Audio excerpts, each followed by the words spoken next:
What is up, y'all? It's your boy Anki coming at you with another live stream episode of the Church of MHA, chapter 321. Today, we got the bishops on deck. First up, Bishop Watkins. How you doing? It's been Howdy daddly doodly do. I know it's been forever since I've been able to come on. Life finds a way. You ain't lying. You ain't lying. Yep. We got Bishop Tarnish locked and loaded. Yo. Excellent chapter this week. It's been a good week. Let's just chill out and enjoy MHA. You know, I'm here every week too, you know. I was here before I was a bishop. I can't not come now. It's not how this works. Spitting. And then we got Archbishop East. And you know what it is. We back at it again, baby. We've been missing for a week, but now we're coming back to you live, presenting one of the greatest mangas who ever exist on the face of this earth, written by one of the greatest mangakas to ever exist on the face of this earth, followed by one of the greatest people to ever exist on this earth, followed by streams, including some of the greatest people I've ever met in my life that exist on this earth. That would be the bishops, as you see now. So, let's get to it. Undefeated of the East, baby. What it do? Hey, we love to see it. We love to see it. How y'all doing in the chat? As you can see, I'm wearing my Brewfest shirt from 2020, the Brewfest that never was. Not to mention, like, I got drunk as hell yesterday. It was great. What up? All right. Let's see. How many people got in? We're reading the special chapter too. Yeah, we're gonna do that. We're gonna do that first. Yep.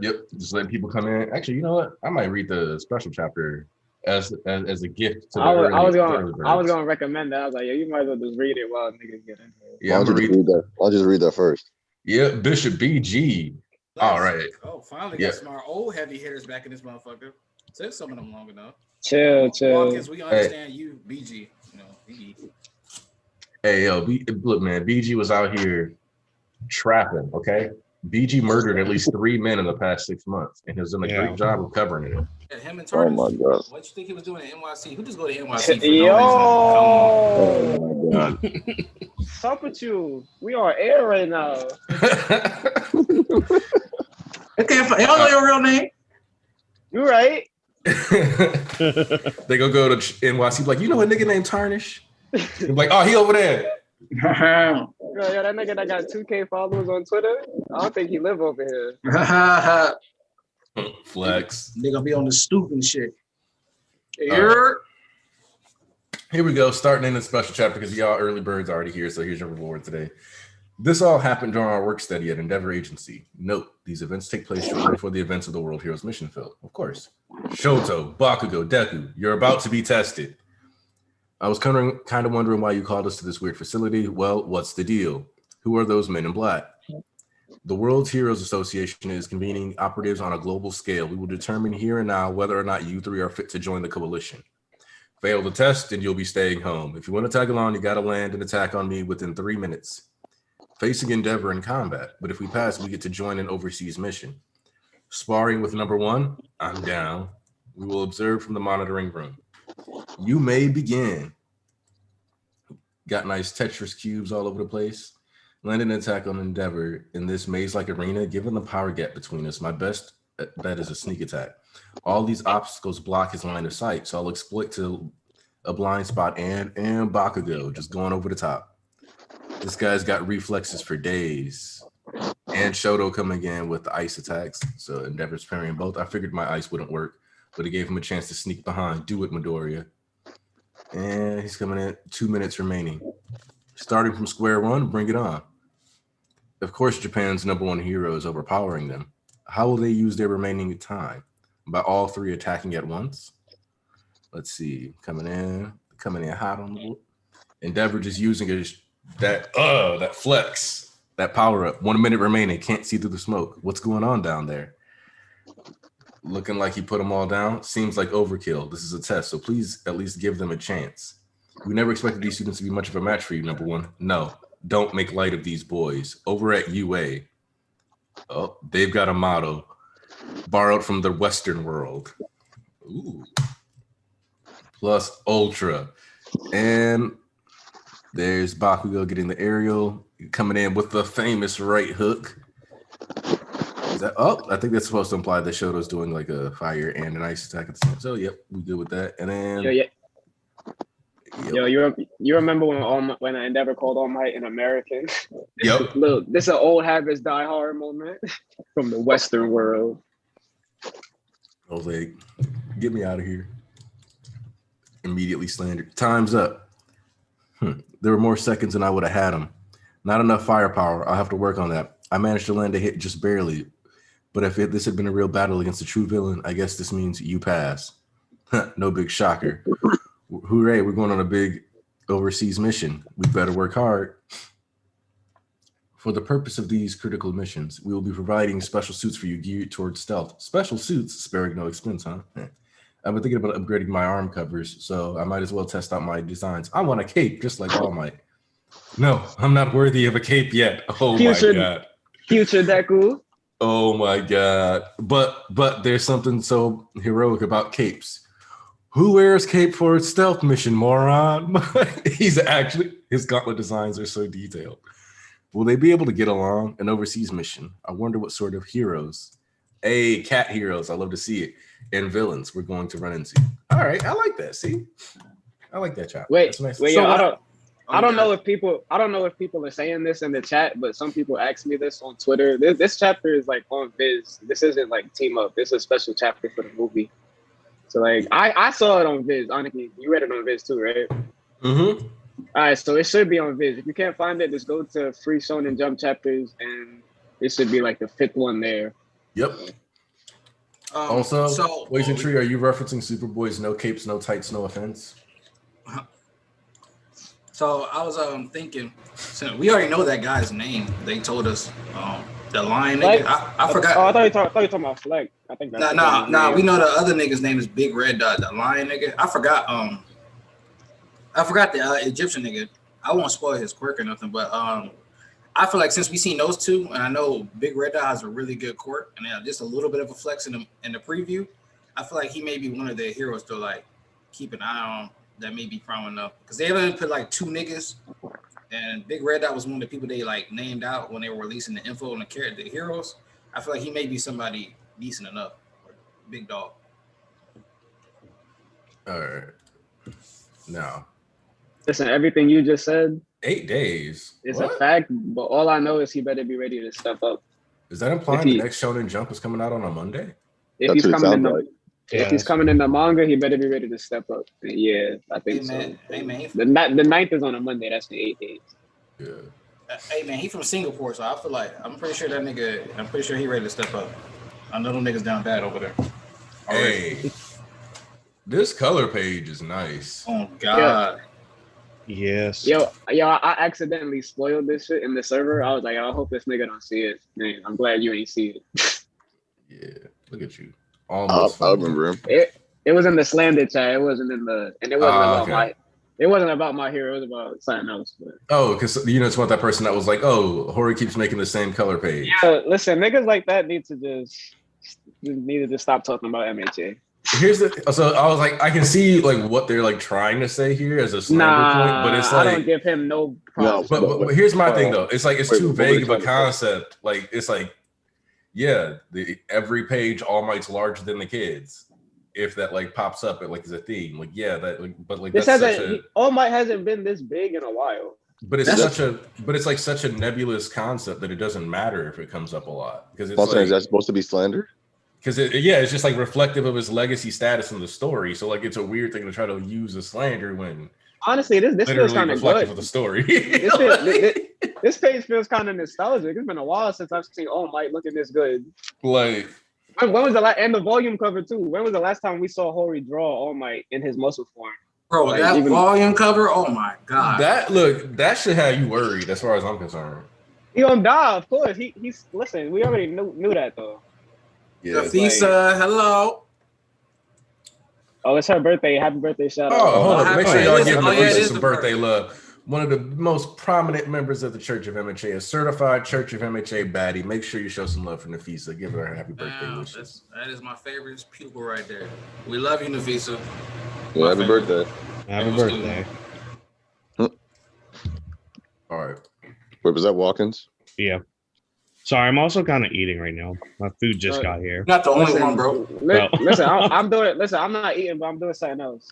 So it's like, Yeah, we know what the hell you doing. Yeah. Wait, what are you doing? There's I'm not powerful. Nope. drinking water. It might as well be water the way he do it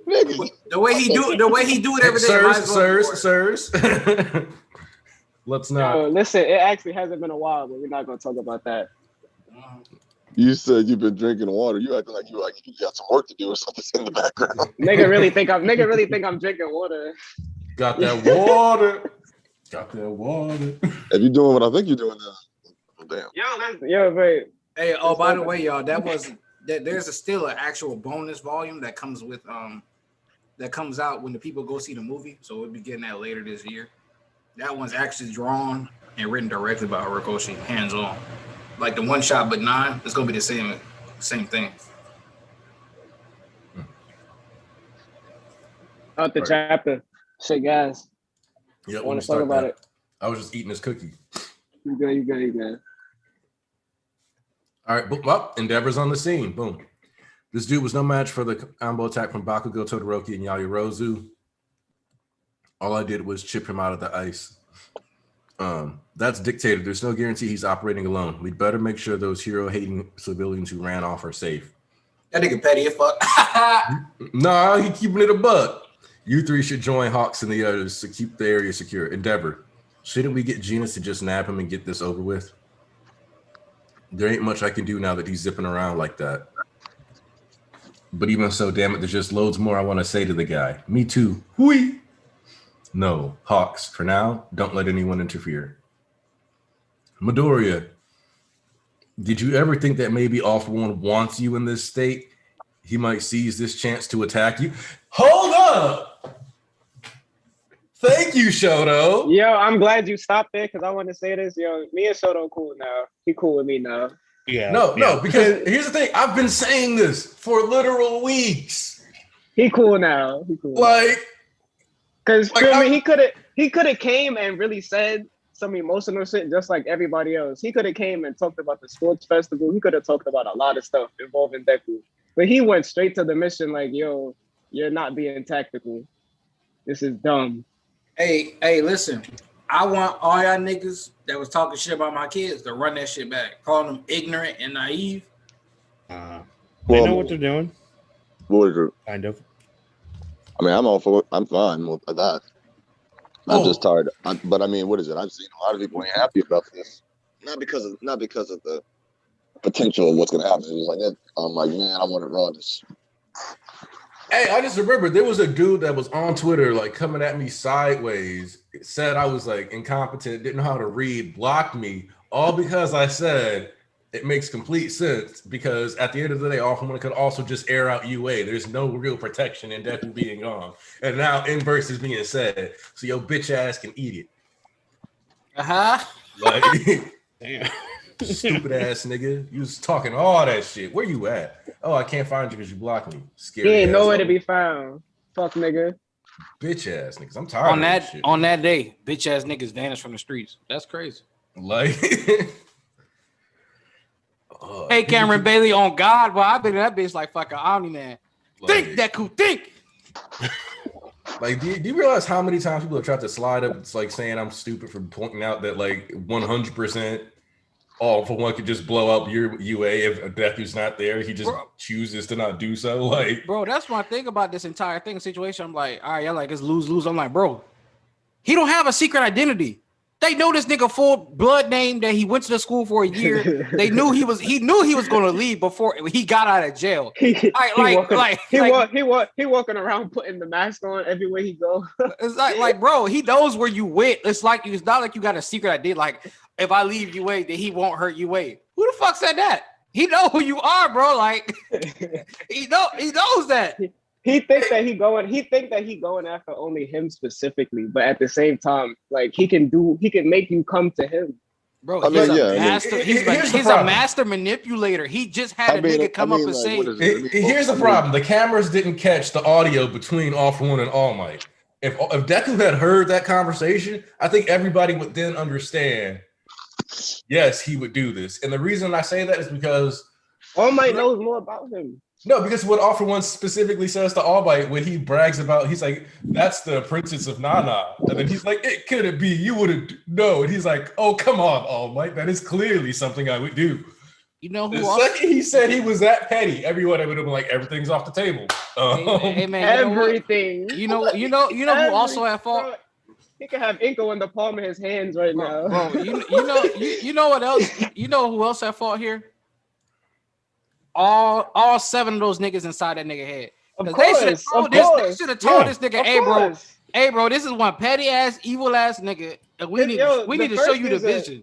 Yo, E.T. baited not telling him what type of nigga he was. You should have showed this nigga the visions. Like, hey bro, I know you only had like 20%. Last time, but I need to show you some more shit. You don't know how the nigga really is, bro. All he showed him was how evil he was. He didn't talk about nothing else about his personality. Like, yo, remember, like, he locked me in a cell just to keep me there. Like, he didn't tell him nothing like that. All my slacking too. You should have been telling that nigga plenty of stories about who this nigga was before Shigaraki ended. Like, bro, you need to know this nigga is built different, bro. Like that's what Gran Torino was trying to do. Yeah, like where was Eraser informing him that this is the dude that thinks of kids like grapes for wine? Like, well, he could tell them that at the time. That's some sicko shit. They haven't had a one-on-one yet since the war. Yeah, saying it's been like 3. No, it's been like because you gotta think they found out that stuff about Shirakumo before the war. Yeah, but they wouldn't. Aizawa wouldn't tell them that shit. Like, yeah. Because before that it was a plan to get everything together, so it wasn't. It's the same reason. It's the same reason why his backstory isn't in the main series because he just wouldn't talk about that. I'm just saying like that. Like you would think Gran Torino might have mentioned that during that last little comeback, like conversation. Like just so you know, he thinks of people like wine. You really got to put him on a shirt. He told him to kill people. He was like, yo, bro, sometimes you got to kill people. Best advice that nigga had, and I don't know how long. All right, let me get back to the chapter. Because we're only on page 4 or 5. Running around to keep off the radar has left you looking like that. So at least consider this backup plan. UA matters to you, right? You want to protect it. Sticking with us is a valid option. Let us join your fight. And then Deku's just like hearing the words "your turn" over and over again. Mm-hmm. And then the words even popping up on his body. That shit is on his body. This fight is between One for All and All for One. You all can't keep up. Dog called them scrubs. That's pain. Yo, the niggas like, yo, who the fuck is you talking to? Now, Uraraka, Midoriya. Oh, snap. Swinging by with... Okay, so Sue... All right, I like this. Sue is swinging. Mineta who's swinging the balls. I like this. Look at them. I never thought it was your power that made you awesome. I fell for you when you were scared and sweating buckets and quaking in your boots. Back when we found a path forward together, the way you were back then. I was like, not even your peak form is what this is about. Chill out. I love him. Sorry, Mineta, that old me is gone. All for One's Black Whip stretchiness, plus One for All, 45%, plus Fajin. Foe, you're not going anywhere, Deku. I'm sure Bakugo will consider it disgraceful to get rescued. Things are different now, including me. Now, guys, Acid Man, protective coating style at 0.1% acidity. Go, Todoroki. Whoa. Wait. So we got Bakugo. So she's coated in acid from me, and then Bakugo's... All right. Also, do you know when this was foreshadowed? What? Remedial Course arc. Next time we can make an explosion-powered ice turbo coaster. Oh shit! Oh shit! Nigga! Oh my god! Listen, stop talking. I didn't catch that. Listen, I did not catch that. Man, y'all niggas stop talking to me about Horikoshi, dog. Y'all ain't gonna never write this series like this nigga do, bro. Okay, stop talking. Understand this. When I say I don't need to read the scans to have 2 days early for my knowledge to pop off, this is what I'm talking about. Hey, big nigga. Hey, that's big dick energy flex right there. I'm sorry, dog. That's BDE energy flex right there. This shit was set up the remedial course art. This is amazing. Shout out to Momo for the railroad tracks. Yeah. Oh, flash freeze, heat wave. There's so much we want to tell you, but since words alone won't reach you, you can't. You say we can't keep up, huh? That nigga so petty. That nigga got that from his brother. All right. The thing is, Deku, we don't want to be protected by you. Blasting speed turbo, or reject you, who you are and what you're doing. Cluster. Damn. So delicious. We just want to be with you. Deku, I've got a lot to say. No, a ton I gotta say, but for now I'm passing the mic to the guy built for speed. Go get him, Prez. Yo. I feel the need to bring this up. Do you know that I count Deku's notebook? Yeah, the bias one. Yeah. Nigga. Anyway, they did some trivia themselves, and they said Mineta, they use the word porera, which is an expression used when saying they fell in love with somebody. Yeah, he said I fell for you too, which I thought was fascinating. Yeah, he was enamored the same way Ochiko didn't have love at first, but she was just inspired and like she fell but that's for what him. I'm saying. Like the word in particular that he uses is used to say they're in love with somebody, not like infatuated or like he's in love with his bro. That's his bro. Yeah. Nigga said he's homosexual. He was like, "I love you, bro." Remember them days in school? Nigga, you know that's not what she means when she says this. When we talk about Mineta, not that person. Hey man, it could be. Hey, you never know. It makes sense. Then it would be then the whole time it would have been a compensation tactic. And hey, listen, I'm gonna fall back on my boy. He been chilling. Y'all asked him, he need a moment. He need to chill out. He ain't did shit since joint training. He good. All right. I ain't seen no pervy ass, no nothing. He been cooling. And he got a moment here. That's because he wanted to perv out on Deku instead. Hey, you watch your mouth. Just because he put his balls on Deku don't mean nothing. Anyway, it don't mean nothing when your homie put his balls on you, dog. Ain't real homies in there put your balls on your homie, dog. Real talk. Oh my god. This motherfucker. Hey, Elias, Mineta did confess before Ochiko, but you know what? Deku knew Ochiko was about to confess. He wasn't having that shit.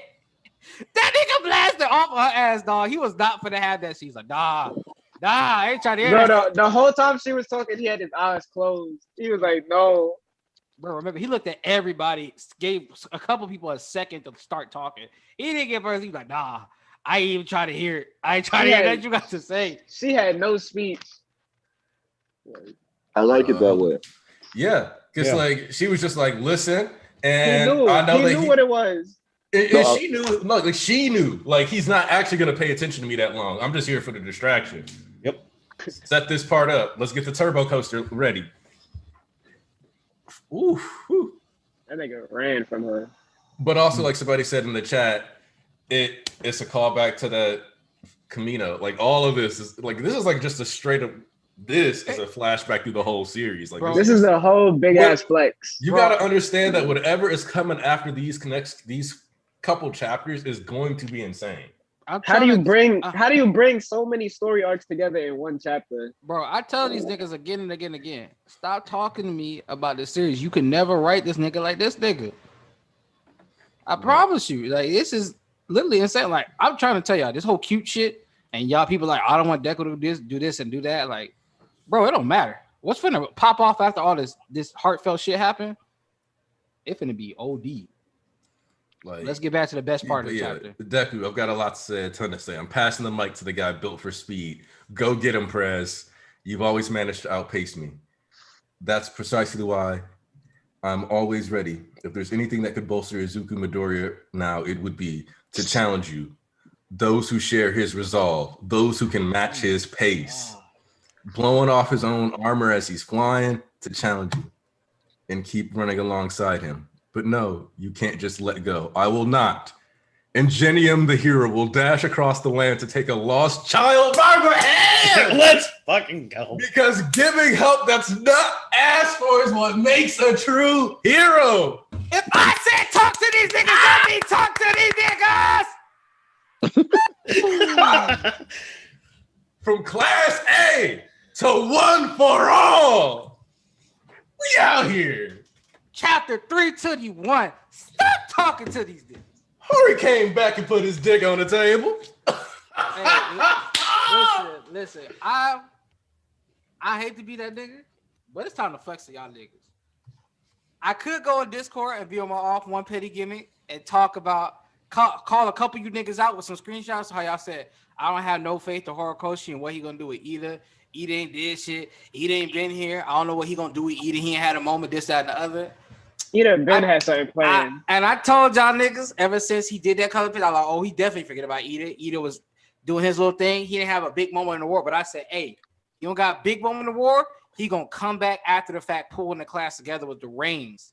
Guess what this nigga did? He pulled his class together, told Nezu straight up, we rolling with our big dog. We don't give a fuck what y'all got to say. He came back in here and he took Deku Band by storm, but none of the other niggas could. Talk to my class president, boy.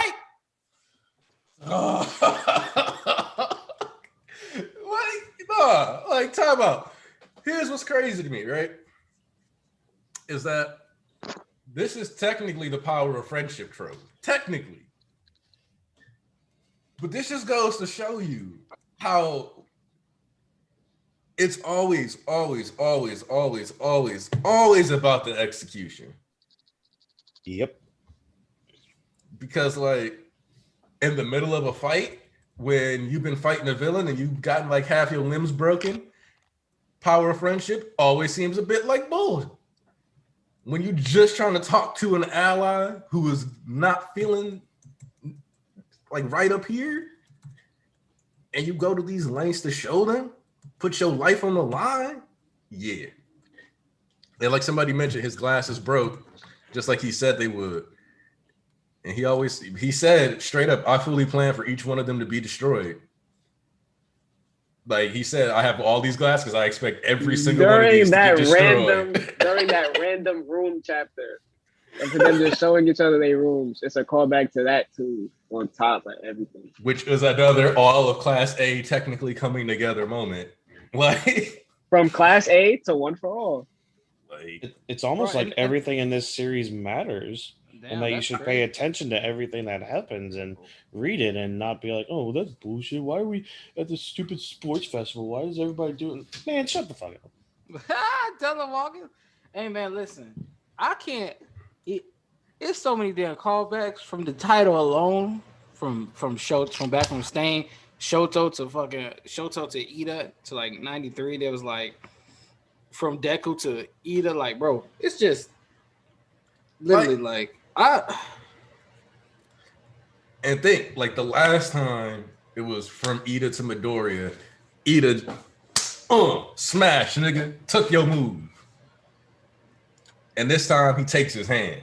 Like instead of hitting him in the face like he did before, he's like, and the thing that I like about this most is that a lot of people, when we talk rivals, always focus on like Deku and Bakugo, Deku and Shoto. But if you, and like I've talked about this before, I think, but like not too much, but like Deku and Bakugo have that rivalry in the sense they have like the power scaling, but they're the childhood friend dynamic. They're like two people who have to like actually figure out what they really are, more like siblings than like the classic. Yeah, I like the stream. Ponzo said, "Show love, like the stream." Deku's real deal rival is Shigaraki at the end of the day. Yeah, but like in the students, it actually, if you think back, it's been Ida, like who was always like, "All right, I'm making this choice to challenge you," and you know, like when like Deku won class president, but then gave it to Ida, and they've always had like this back and forth, this mutual respect. That same thing that like Kirishima and Bakugo had. Like that, we've become friends since the first couple incidents, and like we're learning to become better heroes together. That's another callback to when Kirishima took Bakugo's hand because Deku let him. Now Bakugo let Ida take Deku's.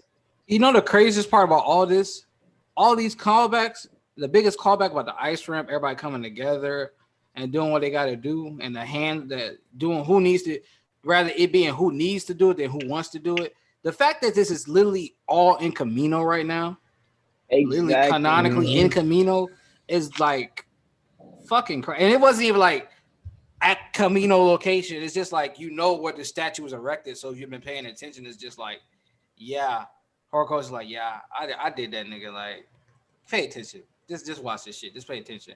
Hey, y'all, like the stream. Pounds said like the stream. He gonna be here later. He gonna be on them asses. Okay, I'm trying to save y'all now.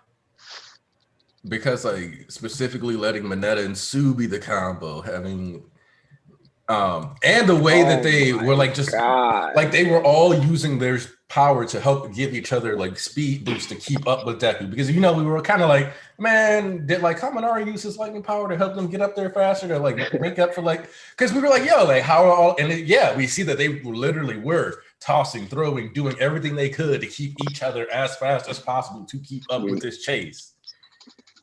Like, yeah, they had to do so much to catch this guy with 5G. I want to say two things real quick. First, Cameron Bailey, you're right. Animated, this will be absolutely amazing, because it's going to be like, what, 3 chapters put together? It'll be like Class 1A, the Class 1A start, the pulling up on Deku, and to like basically what comes after this, most like, because it's just all action. And it's the kid, so it's guaranteed great animation. Yeah, so they're going to put everything they got into basically from what I like to say 319 and probably 323 base or 322.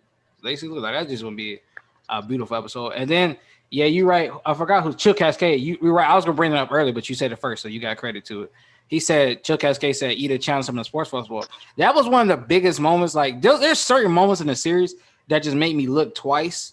That I really like. I start developing the true love for the series, because usually Deku is like, usually they follow the MC Kun all the time, and just like, oh, he's just the MC Kun, so let's follow him for whatever reason. But at that moment, when I started seeing characters had their own pathways they wanted to follow and weren't just following Deku because it's Deku, like other niggas like, no, I'm teaming up with Bakugo. Yo, Showtime with you. Ida was like, hey, I don't really get, hey, listen, I fuck with you, but I need to make my own fucking path. After what you just did, and y'all outspeeded me and I do the speed shit, I can't just follow behind you. I gotta make my own way. And then coming back from Stain, he was like, neither my brother or you guys or these guys, I won't let them outshine me or outpace me any further, like in the Stain arc, right before they broke his sword. It's just like, nigga, he never stopped, bro. They never stop. And I always love that fact. They don't get complacent. And nobody worried about, oh, Deku has the ultimate power. We might as well be fodder. They're like, bro, we don't give a fuck about being protected, bro. We gonna do our own thing. We not fucking babies. We can handle ourselves in our own right. All right. You may have that whole shit, but like, hey, bro, we can handle ourselves. We some niggas too. That shit raw. Like, man. Oh man. Horikoshi. And the other thing that I like about this is that objectively, he used the full 100. Like he activated it. Ida got ahead of him. He did. Sure, it was with a bunch of help, but technically he's ahead of him. So now his argument is gone too. Like his excuse was like, "There's no way you can keep up with me," and he was like, "Yeah, but together we surpassed you." Yeah, who said anything about keeping up? Well, yeah, but I mean, I will say this: he was using 45%. Yeah, I mean, he had to charge it up, so you got blitz passed, and I don't think Ida needs 45% to catch him, or all this to catch him on the ground in 45%, but it's the whole flying thing. I'm just saying, like, if you would have put 100, there was nothing they could have done with caught him. Like, well, you said what, BG? You kind of cut out low. I said if he went 100, nothing they could have done would have caught him. Okay, but his legs would have broke. So no, I'm talking about with full 100%. No, it wouldn't have. No, he used full 100%, right? Yeah, this is 400. This is probably this is definitely one charge though. This is probably one charge. Yeah, it's at 45. Because let's see, what is that? It's the same thing from the Naganfa. It's the same combo. It's Black Whip, 45. Oh yeah, it's the same combo, but it's 45%. Because you said full 45%, not full 100%. No, he doesn't say full 45% anyway. He just said I thought he said 45%. No, he says Black Whip stretchiness plus 1 for all, 45% plus 5 gen. And then he says full. So like that's how, if you remember how at Camino, yeah, so like his dialogue gets cut off, but like the actual move itself is still there. Oh, okay. I thought that was okay. I misunderstood it. Yeah, probably with one leg, like I'm saying, like, you know what I'm saying, because he only used one leg before to get that fast. So yeah, he used his charge and went to like shoot off, and they still like managed to shoot Ida past where he went.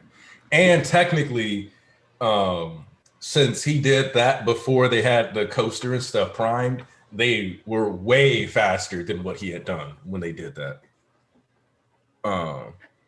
So, because it's the same concept as him catching up and surpassing the bullet, except in this case, Deku was the bullet, which makes the earlier Nagant fight also foreshadowing for this to help him have perspective to realize that his foe 100% does not actually put him on the level of All Might, which is another argument I had with somebody online that like refused to believe that he just wasn't actually right about all the shit he was talking. That's why I said foe. Like that means Yep. it's fake, nigga. It's pseudo and not real. Like These niggas, it's just these imitation. niggas. Oh shit! Ooh. Let's go! Oh, man, that chapter made me almost cry. Damn. I was waiting for the minute a moment, and I get it. It was too good. Oh, bruh. Hello, everybody. Sorry that I'm so late. Yeah, I'm here. I'm here for you guys. Loving being back, feeling being back. Feels good. So, yo, I was listening from the video before I could close myself from my home noises because my mother was screaming on the young bloods. So, yo, I don't know how to start this conversation because this chapter was so good. Horikoshi just keep showing why My Hero Academia is so good and what makes it so good. It is all about the emotions, all about the concepts that tears that go through your heart, through your deep of your soul. And this chapter show why I, uh, I love all this stuff. Really, the words of our man or every character that was there. It feels good to be able to share this moment with you all. Not being on my own thinking the chapter was good, but being with y'all, with the team, and our fans. No, the Horikoshi fans. That's what I meant. Thank you guys, really. So yeah, uh, I don't know what to say else because I'm still under the mood of that chapter. So I will let you talk, Aniki. We can get some praise to Ida because Tyler just told me Ida's fucking trending on once again on I'm pretty sure it's Twitter. Yep, I just looked. What happened? Ida's Ida's trending trending. even on Twitter. Let's go. Really? Talk to these niggas twice in 1 year. Ooh, baby. Yeah. Like, and the thing that I think a lot of people kind of miss out on, and it's kind of easy to, is that when you look at the UA beginning saga and the Rise of the Villain saga, a lot of people feel like because Ida and characters like Ochako ended up a bit more in the background during Rise of the Villains for a lot of the arcs, because a lot of the arcs were more focused on villains, but then also more focused on pros during the second saga, that it almost made them, I think, they felt like because it wasn't narratively as important for like that stretch of saga that it didn't matter at all to the story, when in reality, those personal relationships and attachments and those bonds that were established still mattered to the story. They just weren't being emphasized in this saga because they weren't as important for that story beat. And so I think people kind of decided that these connections weren't as important, when in reality, the characters all still care about each other. Just because, you don't have a conversation about your best bros in real life on stream every week doesn't mean that those people aren't really relevant and that those relationships don't grow and develop in the background. It's kind of like that. So I think the testament of that to back up the boss. Then you got the same thing is confirmed and doubled down when you have Deku talking about I have to protect everybody's smiles, and those are all newly fresh panels of things we never seen.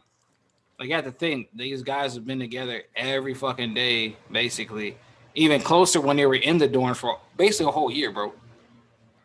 Mm-hmm. Like, you don't need a life-threatening event every fucking week or every month to be bond closer. Like those events made them all close when they were getting attacked together and shit like that. Yes, but it's through like that's just something they had no control over. But like them bonding over like little things and going out and doing events, that makes them closer together by choice rather than like by force. And those are way more natural. Because think about it, everybody here is pretty much graduated high school, and some of y'all in the chat too. Think about who you choose to still talk to or still talk to at the high school compared to who you talk to there because you were just forced to within that setting, confined within that space. You see the growth past that point, so to speak. But y'all don't understand relationships, so I don't platonic or otherwise. But hey, that ain't me. The other thing that was like nice about this, hold up, super chat. Hey, first one on the stream. Deku combined of course like his dad. I mean, oh man. Iggy. You know, I got something for your ass, Iggy. You like to play games, all right? Oh, bro. Oh man, yo. Hey, we gotta talk about being a good dad, good negative father figure to Deku when we're talking about IFO. What manipulating people? This is something that Deku can learn from him. How to utilize his people on the right way. Damn. Yo, JT, sorry, bro. We know you was a Chad, bro. I'm sorry. I'm gonna use all-star quarterback. You probably had like the baddest bitch in school. My fault, JT. See, what I like about stuff like this, yeah, JT. What I really, really love is that there's always people who are like, MHA fans are in denial. They say these things matter, but they don't, and blah, blah, blah. And then it's like, boom. So where you at? Like, every time. Niggas be like, oh, they getting butt hurt. That's why I don't listen. Let me tell you something. You know what happened when I got on Twitter? My stress level decreased by about, I want to say 50%, bro. You know why? I wouldn't look like dumbass niggas that just want clout. And then when you call nigga, listen, man, there's something I can't fucking stand more than anything. When a nigga wants to get called out for some bullshit and then they run back and act like a hoe because they got called out and look stupid. Oh, hey, these niggas getting butt hurt. It's just an opinion. They can't take a job. If you don't shut the fuck up, no, you dead ass wrong. Then you want to get all scary when you get called out for being wrong. Y'all niggas made me sick, dog. I can understand that how people can be scared to be wrong, like they have to be perfect, like they will make errors or making mistakes. That's freaking weird. I'm always happy when somebody can tell me that I did something wrong because I know that I have space to grow. You know what I mean? So and I love growth as a person, so I'm good with it. So one of the other things that I wanted to like talk about though is just how because the real achievement here is that the real argument they now have is that Deku, do you not realize that we understand your psyche so well that we not only accounted for being able to rescue you in combat, take out the combatant, then talk to you, then properly estimate which route you would take, and route you and corral you, and still have Ida catch up to you. And then baby you. You think All For One can't do the same thing? So at this point, even if you felt like, I'm so clearly a person who understands you well enough and has the right tools is going to still catch you. Mm-hmm. So regardless, like now you have to be willing to like work with us. Because you could also just argue Ida could have drop kicked this nigga in his head and like made him fall all the way down into the ground or some shit. But like, I'm interested to see what he has to say after this. I'm gonna let him cook on that. I'm not even gonna try to think of what he gonna say. Yeah. It's up to him. That's what he want to do, to be honest. Hey, who you talking about, Deku? Yeah, it's whatever Deku want to do. Oh, like, now it's whatever Deku want to do, huh? You know, some you know, people, but at the end of the day, if it's whatever Deku want to do, it's whatever Hoy want to do, right or wrong. Hey, you know, you was over there on that Deku train before. You let that slide. Listen, I said I'm with whatever, and Deku still did his thing. I knew he was gonna do this attack. Like, and the thing I is, was like, he's good. I was like, they better have something cooking. He's gonna use it, and then he used it, and they had something cooking. Hey, Daniel, you know what? I'm gonna address this now. I'm pulling the Archbishop card up in here. We ain't finna talk about the anime, that Kurogiri stuff. I'm not even. We already been through this. All right, we knew this was gonna happen. It is what it is. I'm gonna laugh my ass off when it's like 3 chapters. Honestly, like I've been going back through NBA, and a lot of the chapters are so action centric that I wouldn't be surprised if it's legitimately 3 chapters in that episode type beat. It's gonna have to be 4 because it's only 6 episodes. 20, 21, 22, 23, 24, 25. So I mean, yeah, three per, and then that's like 2 extra chapters hanging over. So that's like 3.5 within 4 of the episodes. Well, what I said that for is because what is it? At least for like a few of them, they're gonna have to be 4. Yeah. Well, Deku vs. Kacchan 2 was 3.5, so I think they're gonna do multiple 3.5s. That's a possibility. And then that'll just especially once you get towards like the ones around Dabi and the ones with like there's a lot of cool like dialogue that happens, but there's also some cool like internal monologues that can pop off while characters are in motion.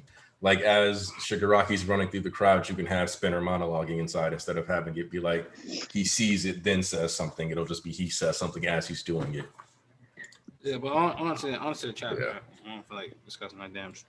Yeah.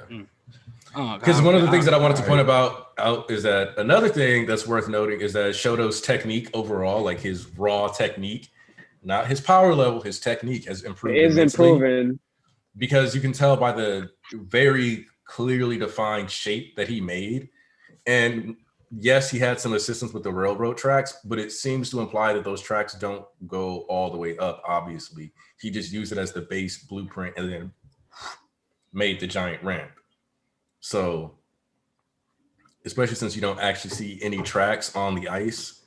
So that whole like creating a large shape and a specific focus, just like the column he made was basically him making a skyscraper, not like a widespread wall, just one straight up. So he's getting a lot better at the precision control. That's really good. Hey man, listen, the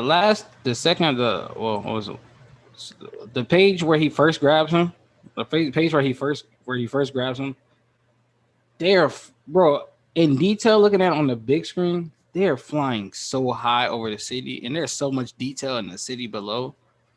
Like we have, I think it was Aniki me and Aniki had talked about this before, like I was talking about from a different angle on Aniki, but we talked about how as the story increased, you would see more crazy level feats from the kids or crazy level fights and more expansion. That's why a lot of kids fights and earlier in the series were contained compared to somebody who would compared to the Endeavor versus fucking Hood fight, where you see the expansion of the city all over. Then you compare it to like Deku versus Overhaul, that was kind of like that. But then you compare that to Mirio versus Overhaul, it's like there's varying levels and stuff like that.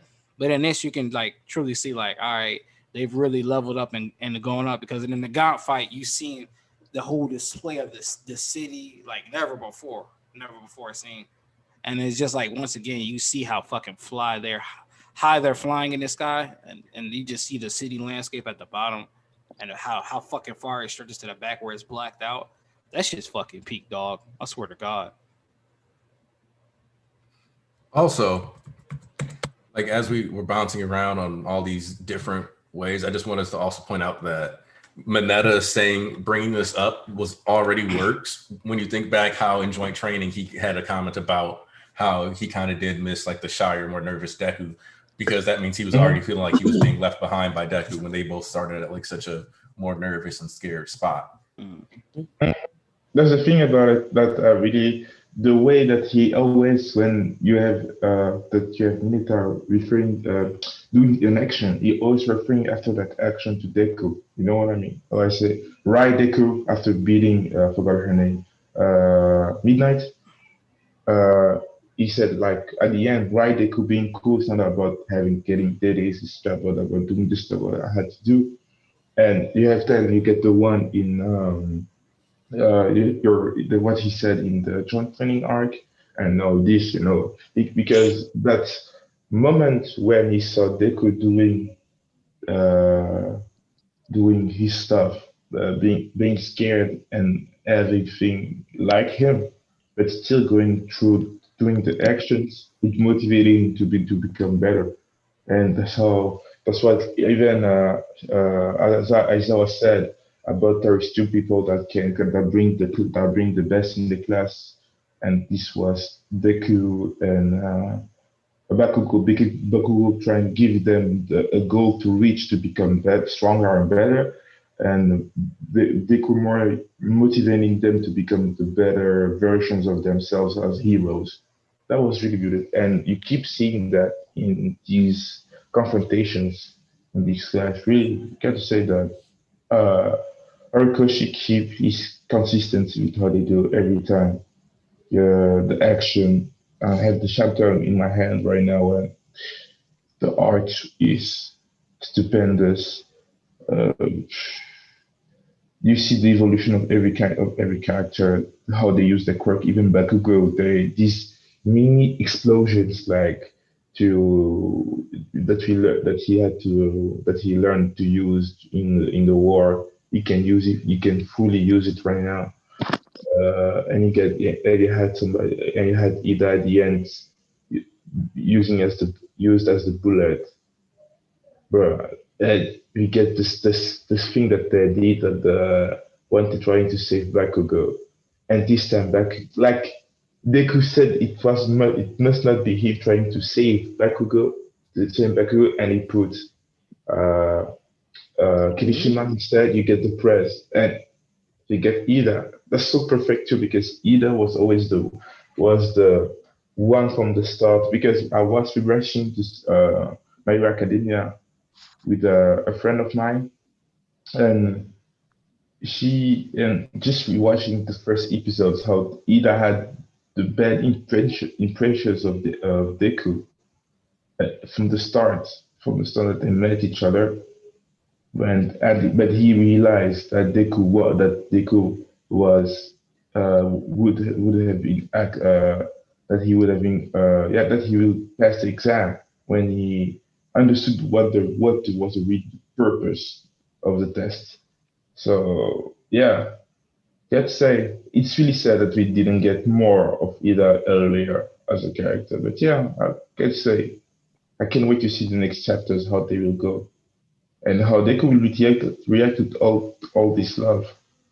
Because right now, do you think that he's going home right now, or do you think that he will get? Because right now, what we in the way that we make stories, Deku was went back home,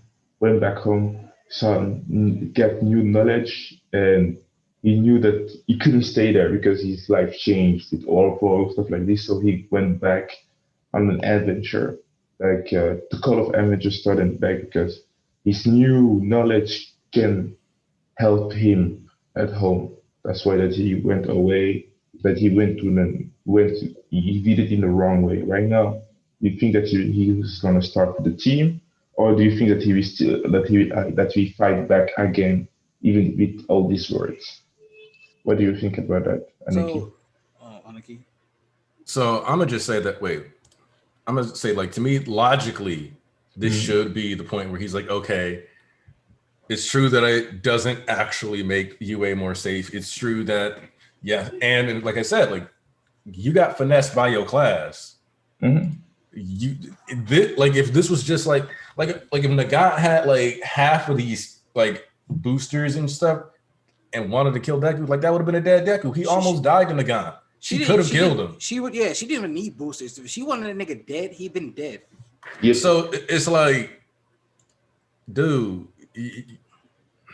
you got to accept this reality now because, and the thing that I was telling people is whatever we could get out of Deku coming together with the class is going to be worse and of higher consequence in the minds of other people than what we would get out of Deku winning here anyway.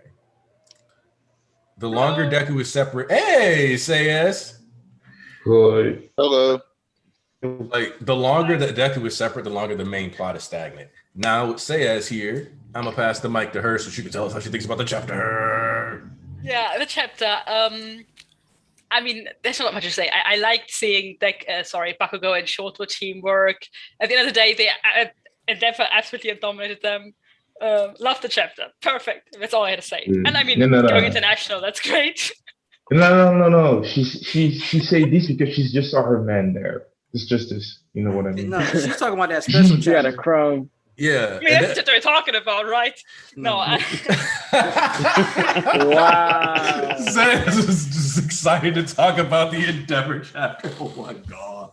Yes. No, I really enjoyed the chapter. I didn't see Ida coming in that way, but it's really cool, and it's this Me neither. callback to how they saved Bakugo in a way with this first friend reaching out to take his hand. It was just very, very nice.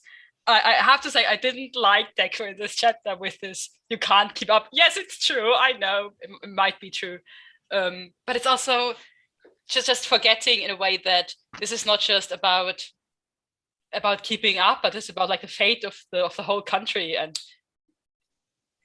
he as he is now, and what Shoto said, and I really like Shoto's dialect, was just very correct. Like, the way he's doing it now, he's going to lose everything because he's going too far. He's super tired. At this point, he can, yes, he's still overpowering most of these kids in his class, but he's struggling in many ways. He can barely stand. He's tired and hungry and doesn't even take it when somebody gives him something to eat. So the way he's doing it, he's going to fail, and everybody sees it. And even he sees it in a way, I think, because he can't be so blind. But he has this idea in his mind how I think he does. Yeah, I think he does. but he has this idea in his mind how it's supposed to work, and it just doesn't. And the way Shoto says it, not just that Shoto is talking about what they want as students and that they're worried about him, but also talking about just the fact that the way he's doing it, he's going to lose, and the whole country is going to get lost, and they won't be safe anymore because UA might be attacked with him absent. He's just very matter of fact, and I really like Shoto in this chapter. I think he was my MVP, and Ida was cool. So yeah. Shoto's dialogue was my favorite out of everybody, but that Ida moment, Ida stole the show. Ida an MVP What? of this whole definitely. encounter. Ida an MVP of this. Against built for speed. Ida was cool. He put the action and the words together. He topped everybody. No, Ida was cool. Real quick, But like I said, I just want. Go ahead. Oh, Tyler Hawk super chat real quick. Last page, last panel. Deku activates one for all. I thought I noticed that too. So I feel like this has to be him like chilling out because we've been keeping the lightning going. I noticed that, but I was like, I don't really know what he's doing because there's like the fwa effect. I'm like, what is that? So I was like, Fwas float usually. I think so. I think he might have made them float, but he's not gonna run away. Somebody anymore. said that he might be using danger sense. I'm like, that's a reach. I don't see the lightning bolt. Yeah. You know what would be what you would know. be the best next chapter? That we get one of the season that died because of one season. Villain attack? Yo, What if Deku was noticing a villain? Oh my god. but he's too late. Like he's too late. Like Flash to save the person that he loves. Yeah, that's what he gonna be. Hey, shouldn't have ran himself into the ground. That's his fault. Oh yeah. And by the way, part of the reason that Ida's armor broke apart is because it's not actually designed to be an armor. It's mostly designed to be focused around aerodynamics. So He's breaking. Yeah, this shit. Hey, listen, like I've been saying, You're like gonna get a new car after Thanksgiving. You're gonna get a new car. exactly. All the kids gonna get one after that because, like, you realize none of them have any, like, all their gear is beat up and dirty from the war.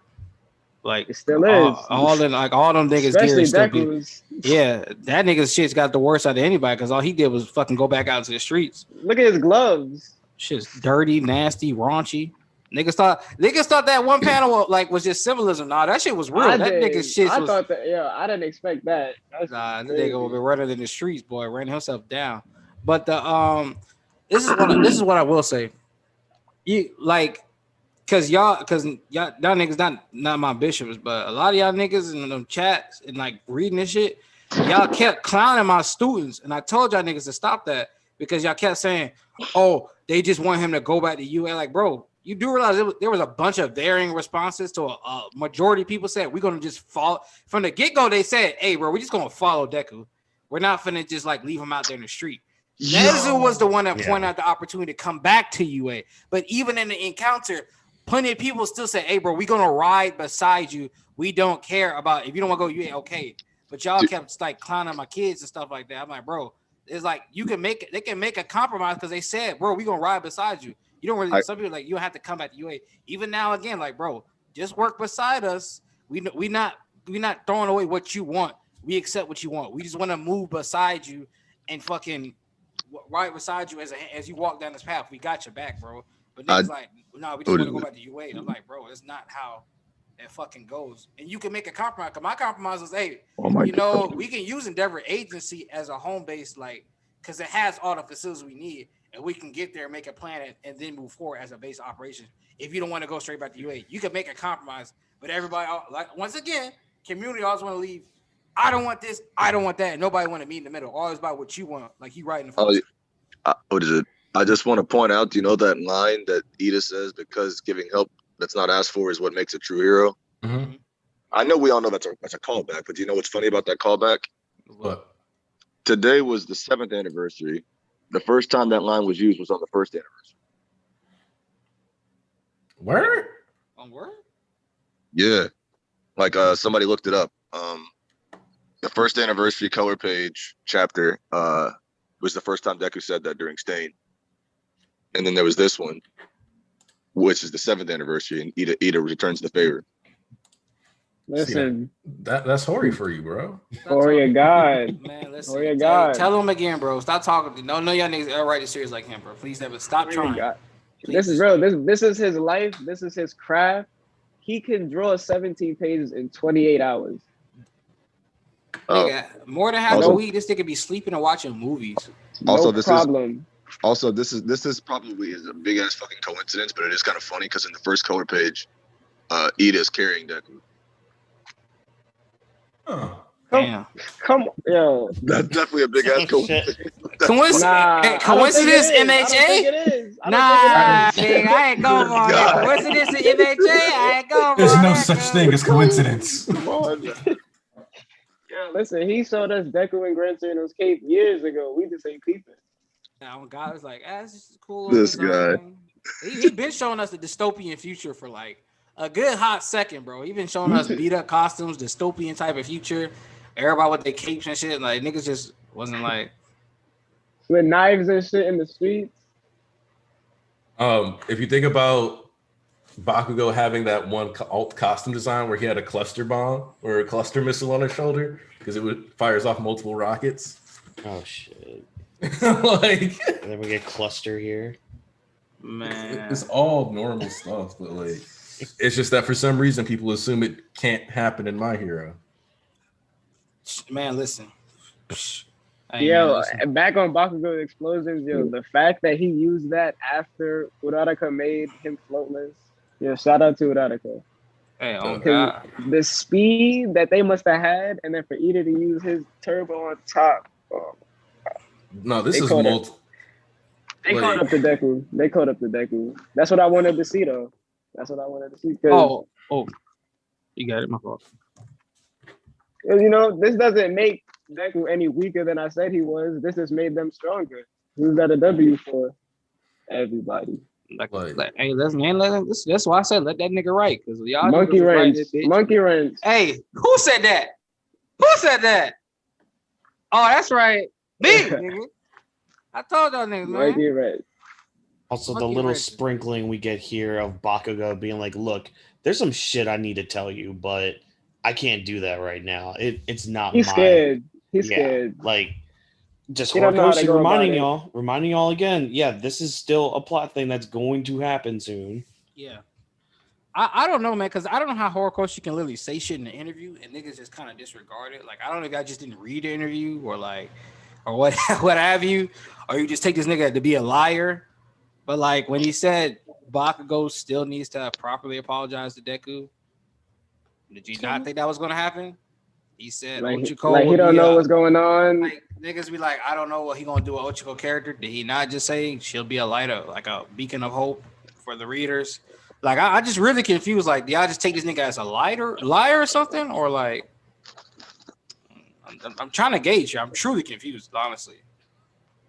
Like, man, listen, this might be a whole other can of worms, but people be saying he forgot the trader. See, okay, no, okay. I got to be honest. I got to ask y'all for real. This man referenced almost every single arc in this chapter.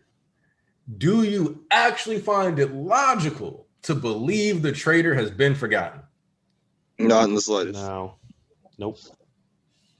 He literally addressed this shit not long ago when he was like, "Yeah, ain't none of the kids. We've been watching these niggas." Hello? Like What the fuck did you think that was? I'm confused. Please tell me what you thought that was. Was that forgetting or was that not remind you that was okay? All the kids are clear. I'm so confused. Like, also, real quick, hitting up Sixers. What I like about Deku's costume degradation is that it has elements from all of his old outfits. It's slowly being chipped away as he falls deeper into despair. Yeah, like that's kind of why it's kind of cool that he doesn't even. He has his stain art gloves on. That's the glove Ida's grabbing. Those are his stain art. That's his stain art fit. Yeah. I want. Should I wait? Dog that took away Deku's Air Force gloves just to Bro, he gave him his old gloves. He tried to give y'all every key.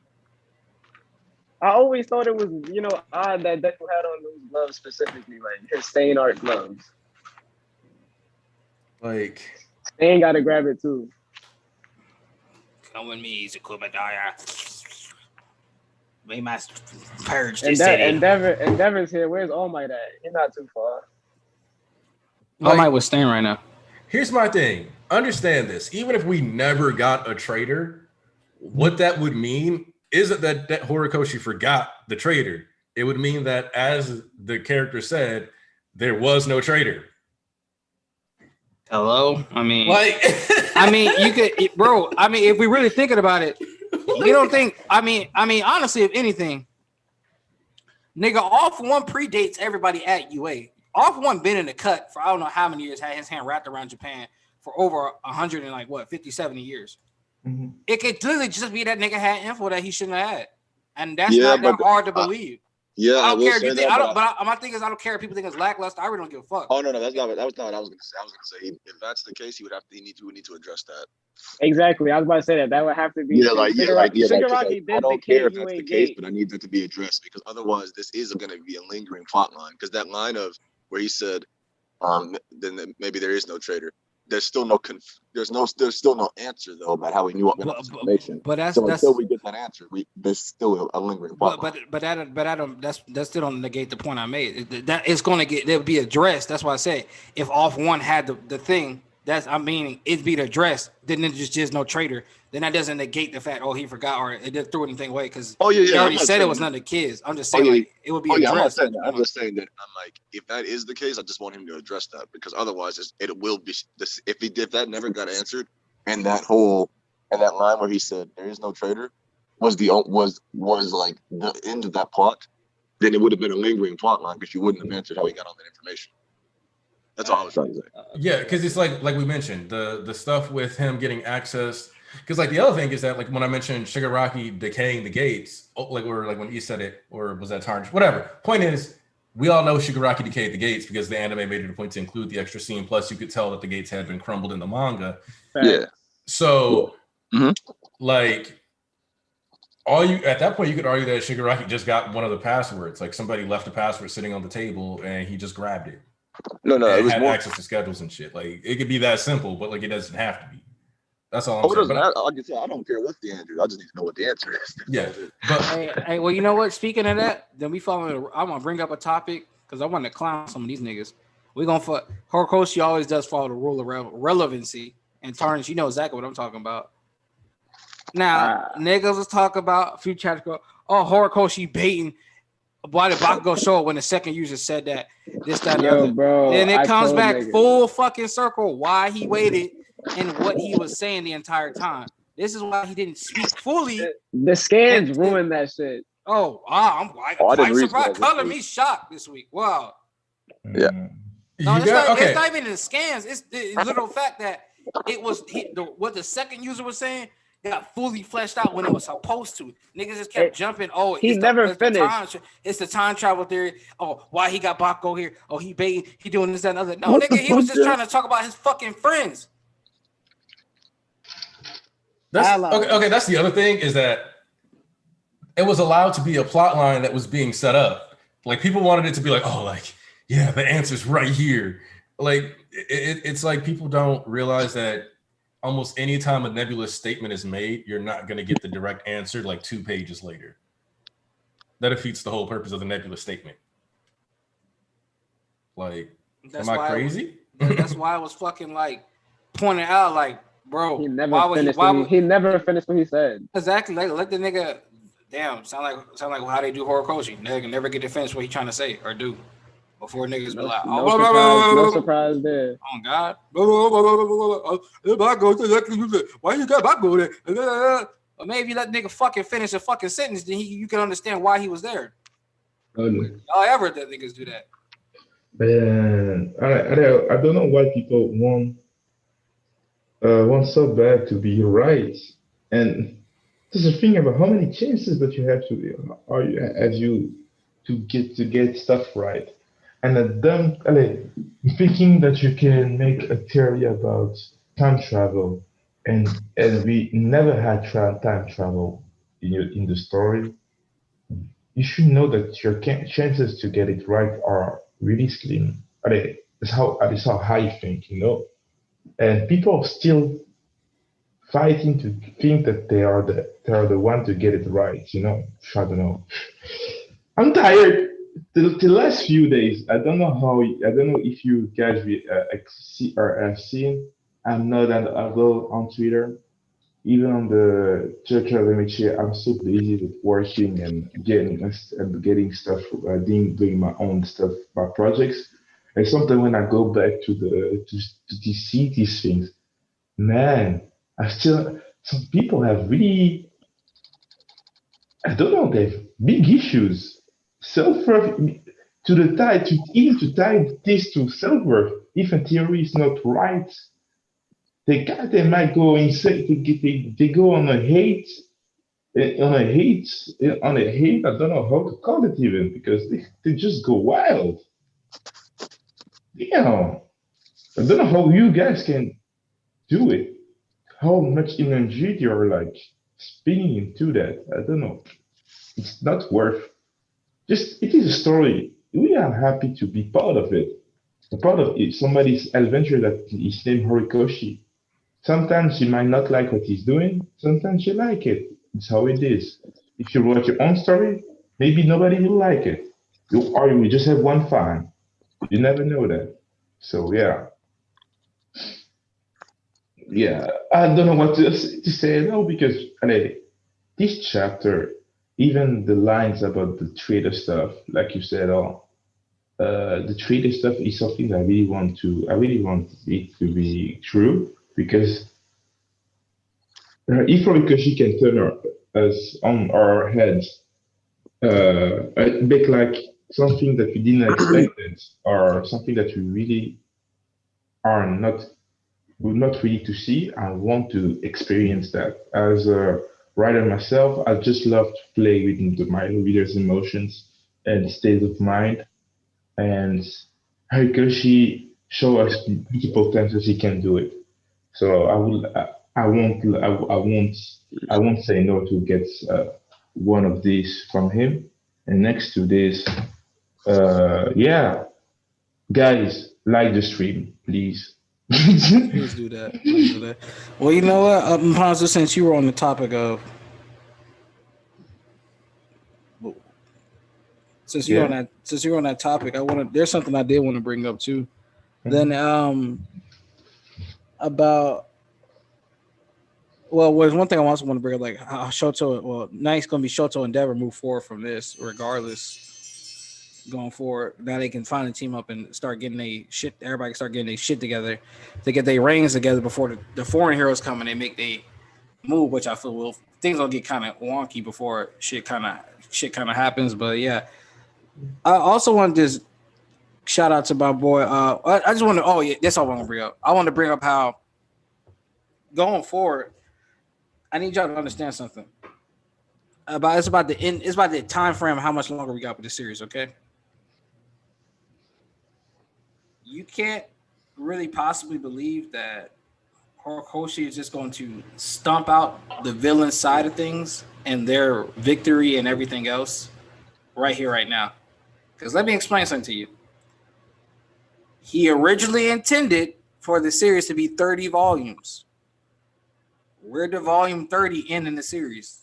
295, right? Basically around the end of the war. Mhm.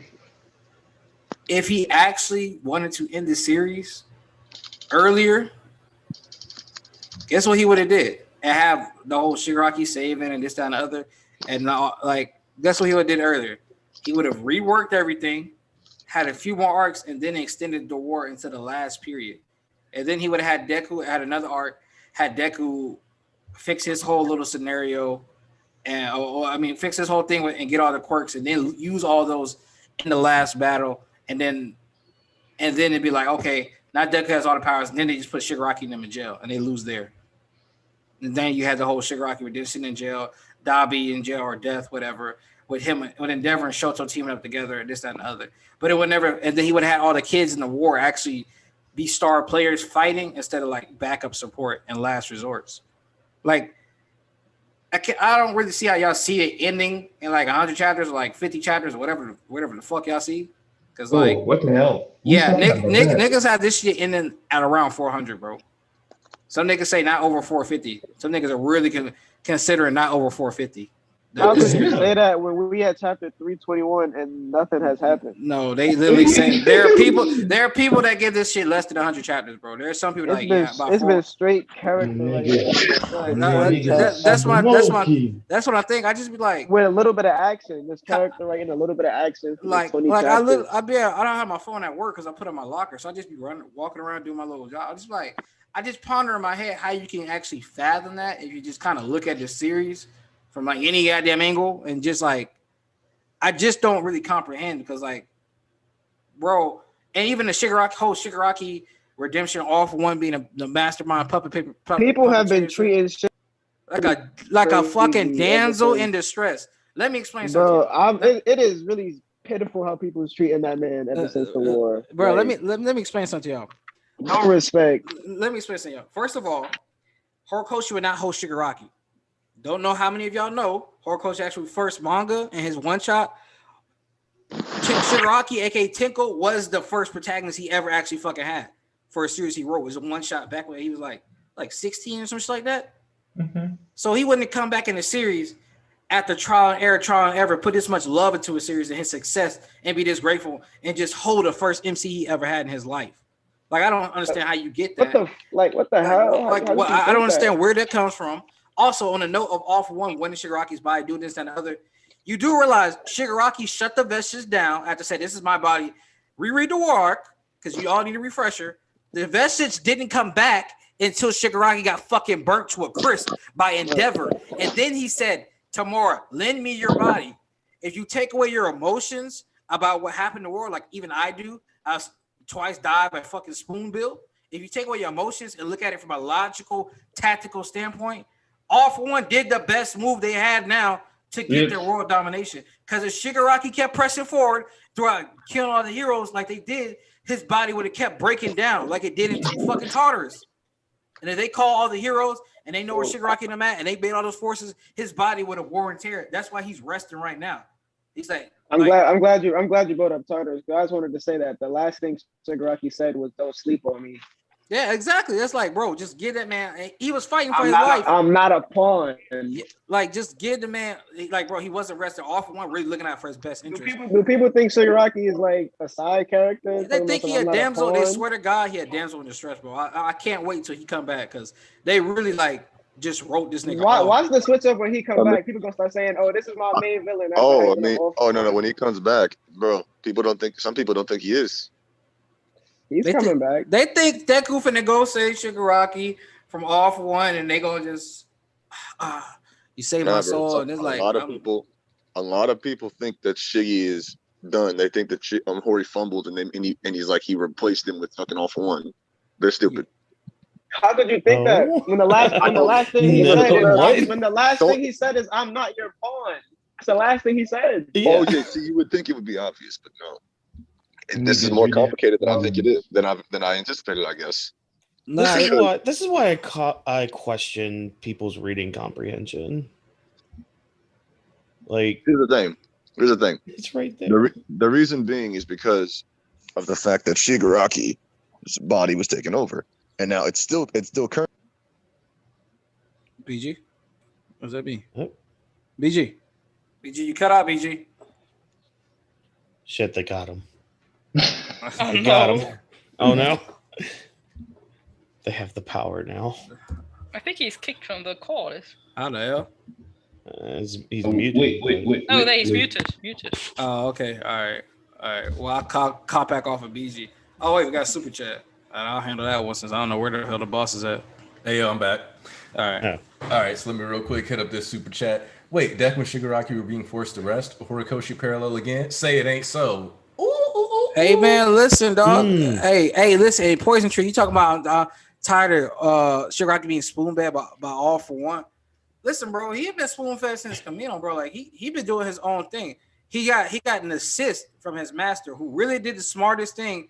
If y'all think about it from a tactical standpoint, they did the best move possible, bro. Like, literally, like, he told him, bro, take heed and do what you gotta do. Like, and go back. Like, chill out, bro. Like, I need you to do this stuff. There's some other dialogue that kind of got y'all kind of scared and wonky, but like Turner said, I don't know why y'all keep making this nigga to be a damsel in distress. Like he fucking Rapunzel trapped in a castle or something. Like I really don't get. I'm truly confused, but hey man, like, niggas think that's Princess Shigaraki. Oh God, and Deku the hero, the knight in shining armor to come save him. Deku's the Italian plumber. There is this weird. Okay, this is.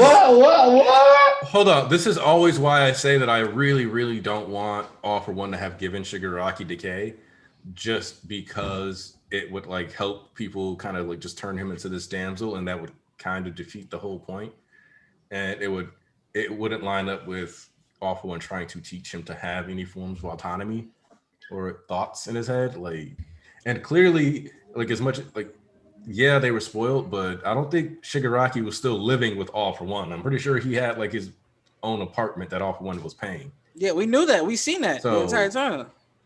Kurogiri was his caretaker. All For One left him with Kurogiri. Yeah, let's just talk about it. Speed Blitz, you is smoking crack. What do you want to give me a headache? Damn, man.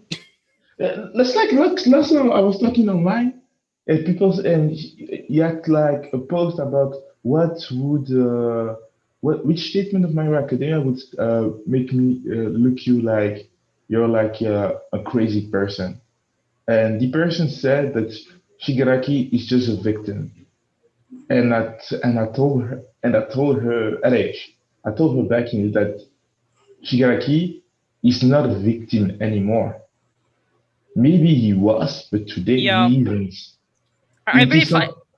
Sorry. Yeah, let me finish and I will let you. And this is something that people don't want to understand. That some victims don't stay victims all their lives. They accepted that they're a victim and they try to change the narratives. There are some people that stay victims, and because being victim is a state that you live with, as a mind state. You can be a victim, but you try to change stuff. But sometimes it's traumatized. Trauma is something when we talk about trauma, it is something that you have to expect. You have to go beyond it yourself. Nobody can really, you can't really help somebody with trauma. You can help to talk with stuff like this, but they have to make the choice to go over it. We just had a whole arc about this man going over his trauma, not being a victim anymore, accepting that he was a victim, and going beyond that. People still talking that he's a victim. I don't understand that. I'm the only one thinking like this, or am I crazy? Nah, bro, I'm right there with you, bro. Especially after NBA, it wasn't he's being played and told, but bro, he been doing his own fucking thing for the longest time.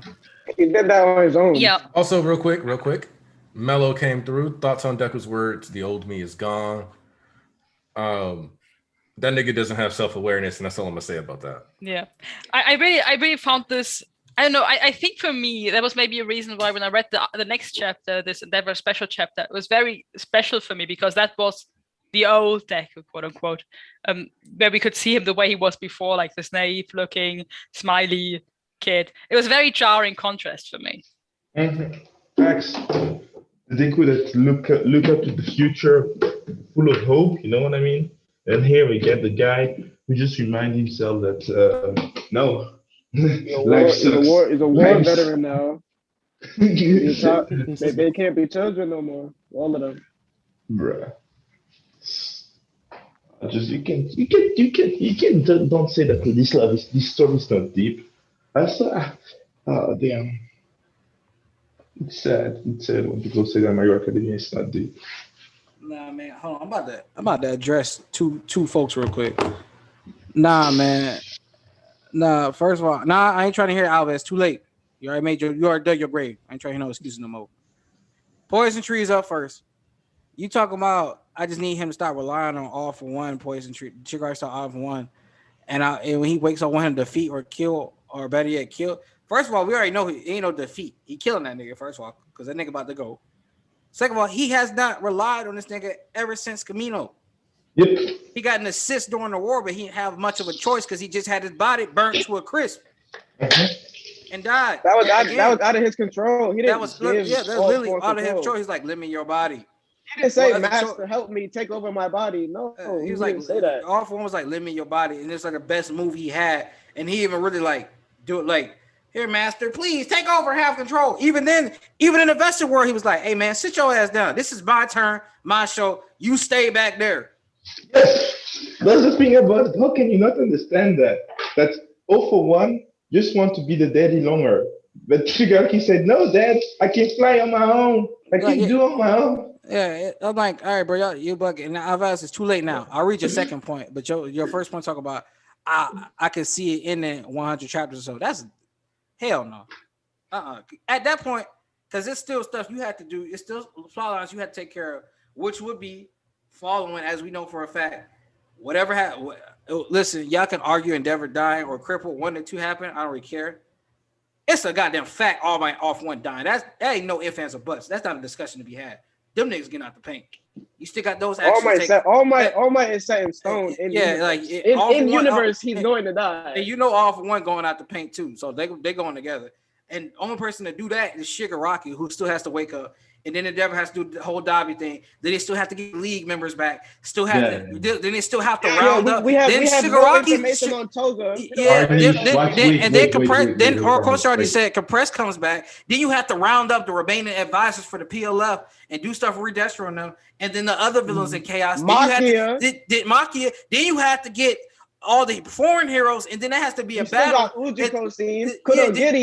Oh, then you have to get all the people from the foreign side to come up and then have a battle. And then that would have to take all that just for it to end 100 chapters and the villains lose in that because they couldn't win before that. All that stuff, they couldn't win before that. And then that's what like 30 chapters of villains in total on top of the food chain that they win. And then you just knock them back down after that. And it's like, 40 chapters, like barely 40 chapters, like them fighting. Like, bro, I don't understand how you see 100 chapters when there's that much stuff to really cover. And the final act, y'all, I'm getting sick of y'all saying final act. Do you know how long fucking Bleach's final arc was? Arc, not act. Over 240 chapters, 260 chapters. And the same with fucking Naruto as with that war. So that's over 200 chapters of an arc, bro. Not even an act. So really, this whole I swear to God, he never said that. I swear to God, he never said final act. Y'all would not be bugging like this. No, because nothing has really changed. He just said we're in the final act of the entire thing. Look how long the last act was. 200. Like an act can be 300 chapters, guys. Maybe more, even 500. You know what I mean? But do I think that the story will end in the 2 years that comes? 2 years, 3 years, maybe. But because Horikoshi is from part of the new generation, I don't think that they want to stay 20 years on a story. They are not the Oda or they try to learn from Oda, Kishimoto, and even Kubo. That stuff of being staying 10 to 20 years on the stories, they don't want to do that, man. Exactly. They don't want to do it. Nobody wants to do that. You got it. You get more. They have more stories that they want to tell. Like I forgot his name. Kishimoto wanted to tell another story, but the fact that he stayed so long on Naruto, he tried to tell I think that he tried to that Oda Kubo and Oda are from a generation that they try to tell everything in one story. You know what I mean? And sometimes what you do that is you're just going overboard. And right now they feel like they can handle their body can handle the thing that they are agreeing to. But people like Horikoshi that made different one shots. They love make they don't want to. I don't think that they want to stay 20 years on the story. Like my Academia is 7 years old today, and we are already talking about the final act. It is something that it is. Do you imagine that you're reading Naruto back in the day, and they say it is the final act? Say Naruto is more than 20 years. Was about when it finished. About 20 years. I'm almost 20 years old. 7 years into I'm 20. It's like one quart of it, or what? A big quart of it. You know what I mean? So yeah, Yeah. just don't think about the end. Just let the story flow and see where it goes. Oh God. And Alves, you talked about the foreign heroes being the if they're really relevant, of course it'll be more than 100, but if not, they get folded. That's actually backwards. Because the less relevant are that's more to the case that Shigaraki and them just smudge stomp those niggas out. Mhm. And that just proves to the point more that when the villains are about to win, especially they stomp these new niggas out. That just proves to the point more so than anything. You have to think something that these heroes come from a country with more that didn't grow up with All Might. All Might was more a concept, an idea. If they grew up with him, like he's a goal to attain, but nobody there because in other countries they have more than 30% crime rate. That's the thing. That's the thing. That's really the thing when you think about it. When you really think about that is that he grew in a more cruel world than Japan. Japan was the safe, the safe haven in the world because of All Might for so many years. The villains that they were having were not they are not the villains that that they had to fight every day. These heroes. So I think that the general hero in Japan is weaker than in other countries. What do you think about guys? Hey, let me No, put it like hold on, no. yeah. So there's a couple of things that actually go into Japan having a lower crime rate here. Mhm. And it's not the average hero being just straight up weaker in other countries. In fact, I wouldn't be surprised if the average hero in foreign countries was stronger than in Japan. Yeah, really? Yeah. I would, Because they have to have more conflicts. So what it really just means is sometimes they're injured or whatever like that, but they have to fight more often. They have to do more, investigate more. They're a lot more. So like I don't think they're weaker because at the end of the day, it just comes down to. Well, what did I say? I thought that I said that the foreign heroes are stronger than the general I will say how do we call it, the medium or the just the middle, that in general the heroes of Japan are weaker than the foreign ones. That's how I see. That's what I saw. Oh, okay. I heard you say the other way, but hold on real quick. Andrew Lullivar coming through. Another 0 out of 10 chapter because Coda's head still attached. Also, can't wait to see Invisible Girl speech to Deco. Even though I'm invisible, you make me feel visible. Andrew, you're trying to fight me, bro. Stop it.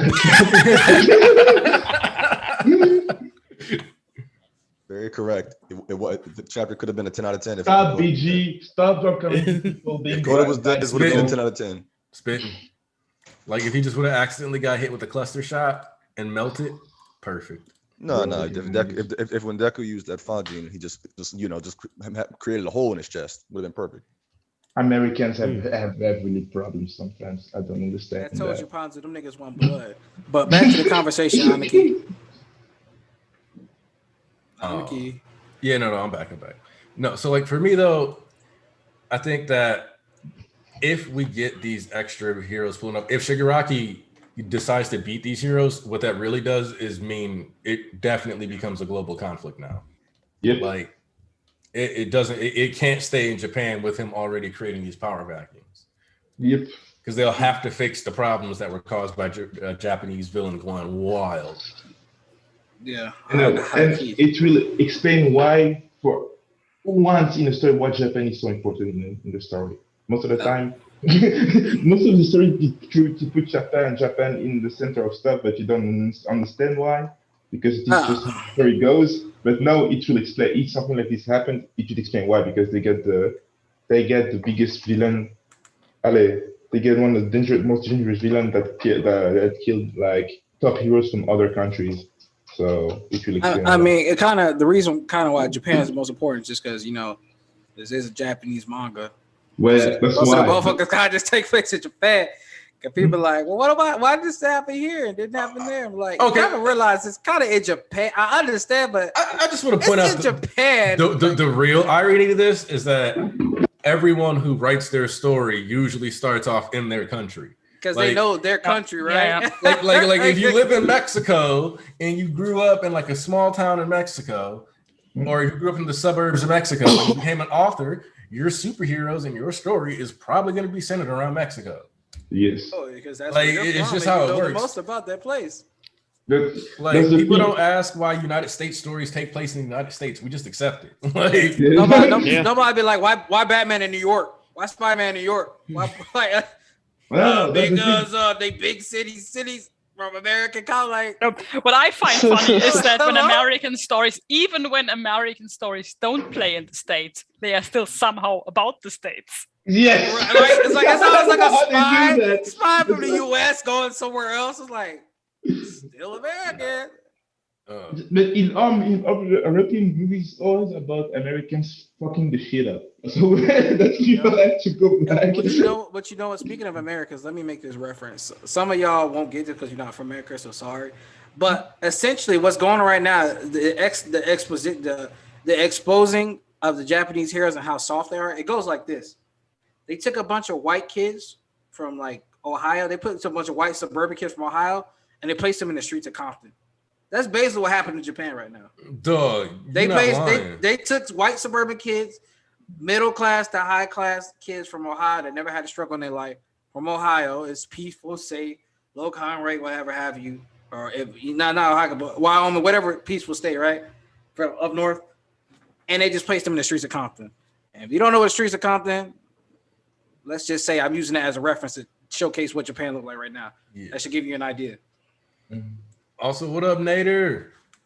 Hey, what up, man? But yeah, no, like even though, so it's weird because the thing that makes the trio actually like viable candidates for like the stuff that they end up dealing with is the fact that like it's easy to look at like when you look at the surface level gassing up of a kid to be a hero, it's like, oh yeah, you're really tall. I bet you're going to play basketball. Or look at you. You're probably really good at football, blah, blah, blah. But then you realize that, like, ever since you're 5, you're being told, hey, yo, you probably going to go out there, be on the front lines and risk your life and limbs for us. That's dope. That's what you should do. Like, we're going to watch you break yourself for our entertainment. Can't wait for that. Yep. And so it's like whether you're Bakugo, you're Shoto, or even if you're Deku, who's like, oh, you don't have value because you won't die for us, which is another thing that you like got to think about. Like, wait, the thing that makes Deku bad is that he doesn't have superpowers, but like that's specifically because he couldn't be a hero, even though a bunch of these people will never be heroes. And some of these quirks are worse than like being an, oh, wait, what? What am I getting roasted for? Like, come on.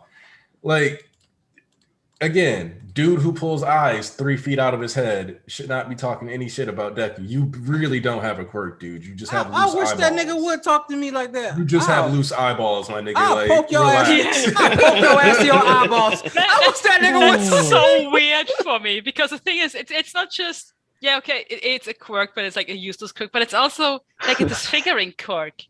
Yeah, like, the dude with long fingers, I'll break them shit. Oh God, nah. But say it at the same time, it's like what we see as weird isn't weird to them because a nigga with a lizard head walking down the street. Yeah, but the thing is, they are bullying that lizard head. I mean, the mutants face discrimination for the way they look, but somehow this kid that has weird eyes is not bullied for them, but can't do anything. Well, the racism discrimination thing comes in many shapes and forms. It's kind of like racism today. because like you got the kind of underlying racism that's not full force KKK level, but you like the creature rejection clan, like you have that level, and then you have like undermining racism. Because I guarantee you, big sexy fox girl, furry girl, if it was an average day like a couple months ago before the war or like a year ago, right? I bet you she could have worked in the office space with all those niggas that attacked her, and they really wouldn't have had the same energy they have now. Like maybe in the back of their mind, they would have like, oh, you know, we cool, but you still kind of a mutant. But you know, it's like underlying racism, but like not like to extreme, but as you see now that everything going down bad, niggas' true colors are showing, and you know, like I said, I do kind of like see where they was coming from, like a big monster at night. But as she started talking, y'all should have chilled the fuck out. Y'all was on some dickhead shit, but like, still, it's like it's kind of weird because it's like for them that's the normal. Other than still is racism in that aspect. It's just like it varies. But I wish a nigga pulling out his eyebrows like his soccer would talk to me like he's stupid. I'd stab your ass and I'll poke you in both your eyes. Talk to me like you lost your mind again. Like cut that eyeball up. Oh God! Just snap it up. It's gone. I'll poke you in your eyeball. Start talking to me. What is it? I ain't trying to cut nobody up, but I have to get out of here. Get your final thoughts, brother. It was great. Everybody told me that this emotional shit ain't hidden. Well, it is now, bitch. Shut up. And lastly to say, so you didn't do shit, so I'm happy. I'll say hey, she had an assist. She had an assist. I won't react to it. I won't react to this. She had an assist. Yeah, an assist to an attack by Mina. I agree with that statement. The thing is, I really kind of love the way Minato and Froppy interact. It's like they have the most scenes together, but in a sense that Froppy is always the one to Froppy or Mina are the ones to admonish Minato right when he does something perverted or inappropriate or whatever. Mainly, and now they are working so well together. They work together in the sports festival too. Yeah, really funny. Like they've been together. Team. Yeah, since USJ, they've been working together. Mm-hmm. But BG, you going already? So we can cry. Yeah, he gone. Yeah. All right. So yeah, like what I will say though is that I do like that there's like an element of Deku thinking he read it right and then being consistently genuinely surprised by the moves people made here. Mm. And so like that Deku genuinely didn't expect them to be able to pull off any of the moves that they did. He's constantly surprised by them. He's so underestimating them. And so that in of itself that I kind of hope should be giving some pause. I know some people really, really, really just want it to be like, oh, I want Deku to be alone more. But no, he's horrible alone. Look at his mental state right now being alone. If you actually care about that boy, you wouldn't want him alone. I promise you. He ain't healed since the Naga fight. He even probably healed since the hospital, bro. I don't want him alone. I just want him to run into somebody else. Because my thing is that Naga was realistically like a top 10 pro hero level fighter. Top 5. Yeah. So in my eyes, no villain that he's gonna run into is going to be Nagat level. There's just not that many villains. I mean, apart from the main. Yeah, like the main ones. So like to me, it's like anything that would really be happening here from then on would just be filler, and that's why we're cutting it off. Like Horikoshi doesn't do protracted stuff. Like he would have to run into a damn high end to fucking really have a real fight again. Yeah. Or Horikoshi just pull like a real deal, another nigga out of Tartarus that's big and bad. But at the same time, it's like, do I really want to waste him on just Deku? I just can't get past the fact that humble Deku, who's always been like, I need to catch up, is now like, you can't keep up. He's trying to hurt their feelings. So arrogant suddenly. Because what he's trying to do, he's trying to get them to just go away. Exactly. He doesn't mean it. I mean, of course, I understand it. It's just like None of the fact what he said is true. You can't keep up. It's true. The correct stuff are not the same. I'm sorry. Didn't they just surpass him? Oh, that's crazy. No. You don't understand what he meant by that. Is that the realm that they are going to go there they might help him. That's the thing about it, is that Deku don't see them as options to get further than that. And that is what is wrong. But saying that they themselves going along there, they're going to do something, it's true they don't have the level. That is something that you have to understand. It doesn't mean that you can't do anything if you don't have the level. You can always impact the stuff, because the fact you're there, you can always change something. But you have to understand how much that you can impact the stuff. It's like playing with NBA players. Me myself, I can't see myself change if I play with some NBA, I'll be on the court with the NBA players. I know my level. I don't have the same condition. I don't feel the stuff. I don't going to that realm will ask so much from me. But if I can place myself on the right place and pass when I have to pass, it is the minimum. That's the maximum impact that I can give to the game. But it is that can change the game too. You know what I mean?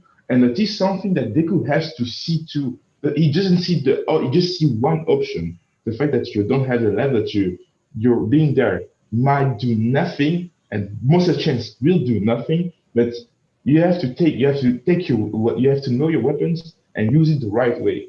That's the thing that he has to open his mind that they can do something, even that they can't really keep up with that situation normally. Let me say this though, that don't even matter, because once again, it's like, okay, bro, it's like, or you said pro players, right? Deku isn't even a pro player. It's like, all right, bro, to actually fully use your full capabilities, you kind of got to break your body. Like, you doing your shit on your own, but you wearing yourself down, wear and tear. It's like, okay, bro, once again, I don't care. Nobody say, Deku, you run into All For One. That nigga's giving you nothing below a mid difficulty fight. Yes. And that's when he lets you find out where he's at. Don't think this nigga don't have a contingency plan and don't have squad or people with him. So you already got a mid-level to high-level fight confirmed. Either one. No way, nowhere in between, nowhere below that. Then he will have people with him. And then what happens if you run into Shigaraki all at the same time? You need backup. What happens if you gonna take a one? Like, bro, that's me going to fight a pro. It's like, all right, bro, he's on my level. Y'all might be on my level, but guess what? Like, this fight is like, bro, you think he's alone? Why would he be alone? Isn't he sending niggas after you one by one? What happens if you get to another assassin is there, and now you got to fight two of these niggas at one time? Three of these niggas, or Shigaraki wakes up. You also understand this. Hold up. I want to back you up real quick and use Shoto as a base point. Look at what Shoto's capable of doing. If any villain that is comparable to Shoto, let's say just had like a similar ability, they could effectively drop skyscrapers on people. And that could just be a backup villain with All For One, like just spent because if Shoto was in the air right now, then he was just like, you know what, boom, and then shot out a block of ice the size of a heaven-piercing ice wall, like we saw, and just dropped it on somebody. If you don't have speed like Deku or Ida, are you getting away? No, you're getting crushed, man. And even if you don't get crushed by the ice directly, you're not getting out of that blast radius. Yep. I was going to speak back. I was going to piggyback off you with the alley-oop, but Andrew said something super chat. Appreciate you, Andrew. Missed a bunch of talk, but I just want to say that there sure is a lot of recalls to older moments in the story. If I didn't know MHA would be over soon. So this is like the gearing up for the final phases of stuff. So everybody has to start coming to a point, which means Death is more than likely going to stay still. And we should have like a real conversation coming up in these next chapters or two that lead. So this is going to be like one of the most beautifully animated sequences leading to an episode that's mostly dialogue. Then we're going to end up getting news about something bad happening somewhere, more than likely. Very much as Shoto mentioned, couldn't All For One attack UA. I wouldn't be surprised if something bad happening at UA was the direct byproduct of all these elite level threats leaving the school and being not there to protect it. Because let's be real here, based on pro heroes we've seen throughout the story, I think most of us can agree now that a lot of what Class A, the characters in Class A here, are above what the majority of the pros we've seen now.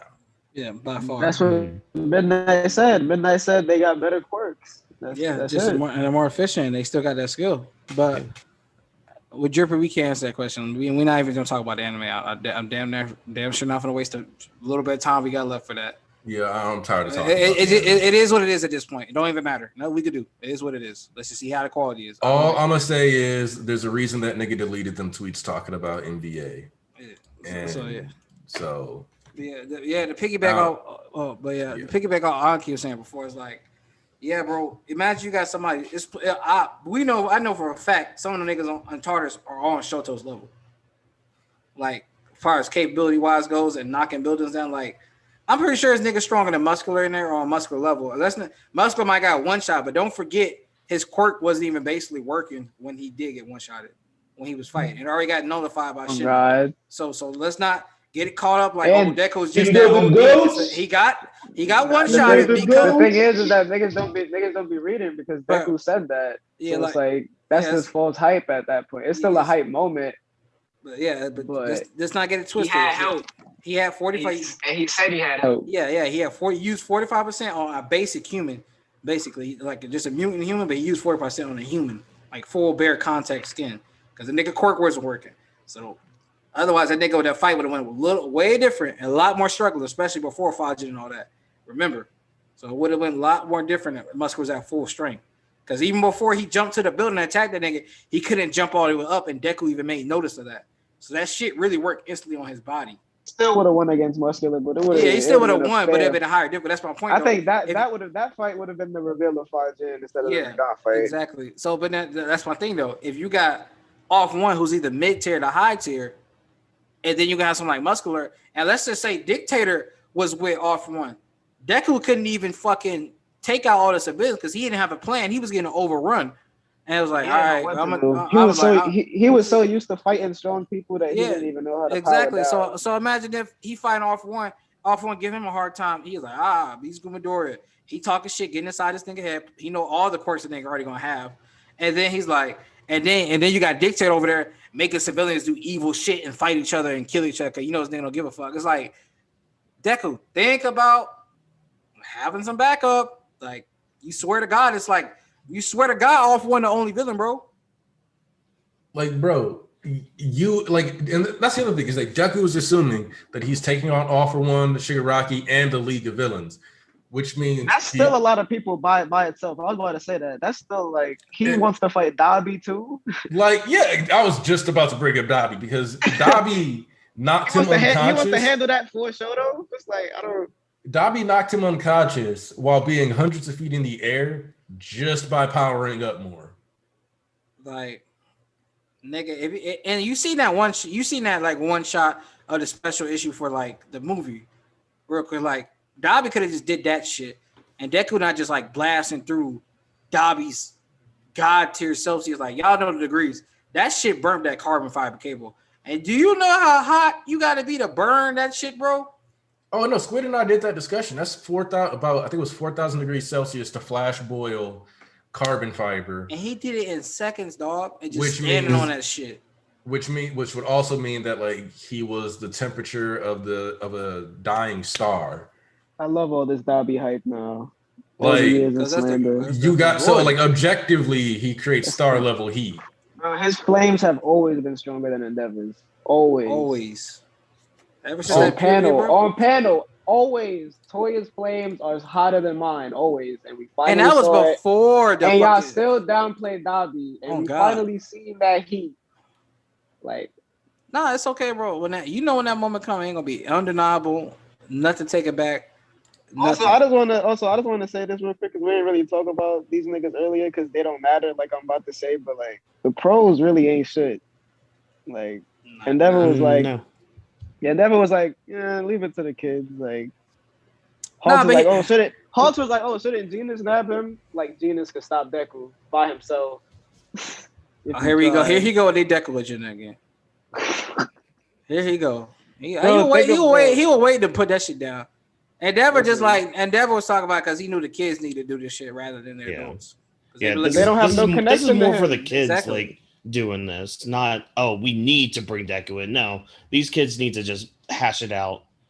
It needs to come from them, not us old bastards that are trying to do something with them. Old bastard. Yeah. Old Dusty.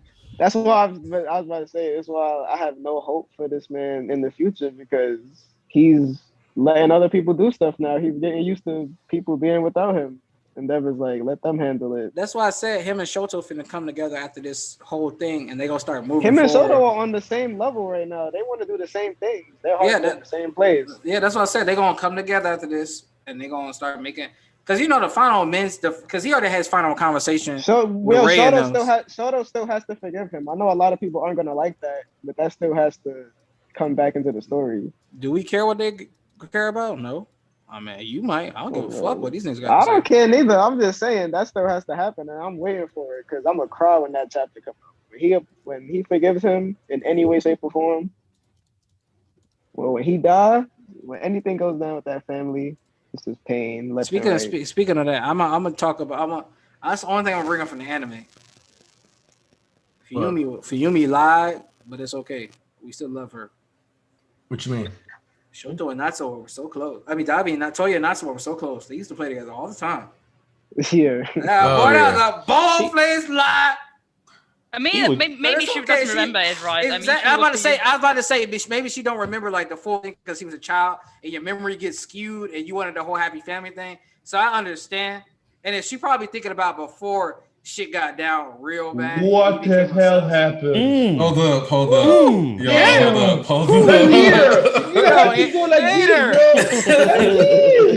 hell, bro? Okay. Time out. I need to address this super chat. Nader Moad coming through once again with the big donation, dropping the Benji on the table. Appreciate it immensely. I'm tired of the manga and anime communities. During the leaks and during the Discord, I've always had this running thought in my head. Some of these people don't know what it means to have a genuine supportive friends. Being able to solo things is boring. It is. Yes. That's why I don't read Solo Leveling anymore for the moment, because it is boring to see somebody solo everybody. Hey, Let me put it to you. Okay, hold on. God of High School is a series where the main character got to a point where he once kicked somebody so hard he turned off the universe for a split second. What the hell? Wait, what? Oops. What? It happens. These things happen. More Gen is built different, so And then I thought Dragon Ball was broken. No. Understand this. No. Where we are in the story right now, Han Dai-Wei and Ymira, the two other pieces of his trio, are still able to stand by his side as they're about to take on the God of Gods. Yes, that's true. Like he was like, nah, everybody gonna be OP as hell. Hey, man, Let's go. Listen, I love that story for that reason. Just for that. Then Nader, we're gonna talk about Nadir. We're gonna talk about what you said. But hey man, this one thing too is like the whole solo route is boring. Yeah. But you can still have one-on-one fights. Yeah. And you can have team fights, you can have one-on-one fights. It's like certain things that are established need to be a solo fight. Like no matter what you say, any way you look at it, Bakugo and Deku versus Shigaraki is ugly as shit, and it's not happening. It already happened in the movie. It's not happening here for power reasons, for narrative reasons, for like just built up reasons. No, definitely for power reasons alone. Yeah, keep that shit out the paint. Ochiko and Toga is obviously something that just needs to be those two. Dabi and Toya, that fucking hello, that's just a family tie that's been built up over the thing. Who y'all gonna throw in? Either. Don't worry, I know what it's like to have family and brothers. Endeavor, I mean. We know how that's going to go. Like I said, he either dying or getting crippled. I put in that two options on the table because I know how some of y'all feel about it. He's not going to be in that final fight with those two. That's all Shoto. It's the whole rise of the next generation. Yeah. Endeavor not going to be able to swing on his child like he was some nigga off the street. I mean, it could be that it starts like as a 2v1 and then, I don't know, at some point. I'm not entirely convinced it will be a strictly 1v1 with these two.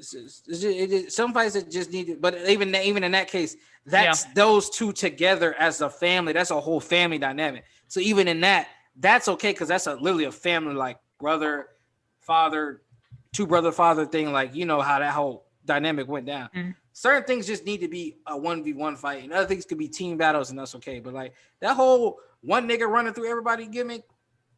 I ain't with that shit. No, it's not. I think I've been complaining about this arc for a while, and it's mainly this soul dynamic. The thing is, I just don't find it so exciting when Deku is alone, and that's not against Deku. It's not against him having solo fights. Him having solo fights is all right. Him fighting Nagant alone, that was great. Why not? It's just that you lose all this dynamic, all these relationships between other characters if you just cut them out and do the solo route thing. It's kind of like it's kind of like a case of, if you are executing your fights correctly, then your team fights will always hit harder than your, like if your character writing is on point, your team fights will always be more raw and better than your one-on-one fights. Just because you're paying off so many extra things that there should be like consistent satisfaction just off of different characters, their dynamics, their teamwork. Like watching Bakugo, it's like a small thing in this chapter that was like cool and like highlights this why teamwork battles are good. Bakugo calling Ida the president. But in his own way too, but in his own way. Like something else. It's also good for stakes because we know Deku won't die. But the same doesn't, like in a fight where Deku teams up with, let's say, random Mina, for example. We know Deku won't die, but we don't know about Mina. Mina might die, so it helps with the stakes too. Yeah, like if you put it in like perspective, like if we had, let's say we got past the point because we know Kirishima is safe until he meets Rappa, and they have their rematch. We know that's going to happen, and then after that point, Kirishima is one that 3 or 4 students that could die potentially, right? Because like some of y'all feel like, well, Stu won't die. Listen, there are 3 to 4 on the table that have potential to die in the series, right?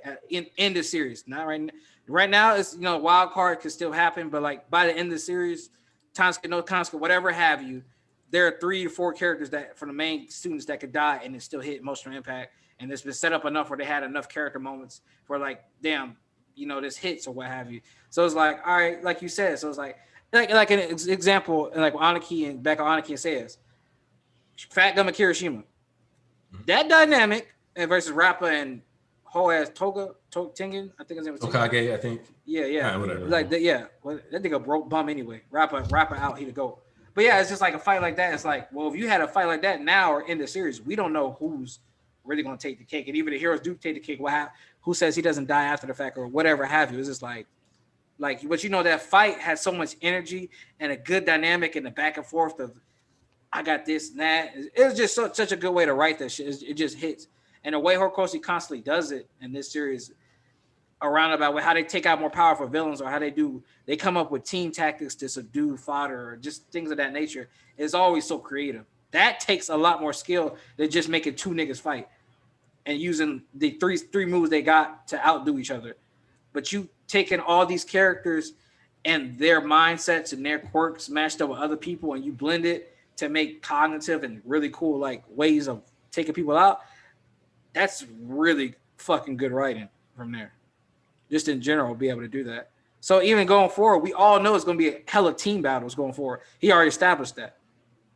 1v1s and team battles. And that's a really good way to get a lot of people to have a moment. And you don't have to like get 1v1. It's way easier that way, honestly, which was a genius move.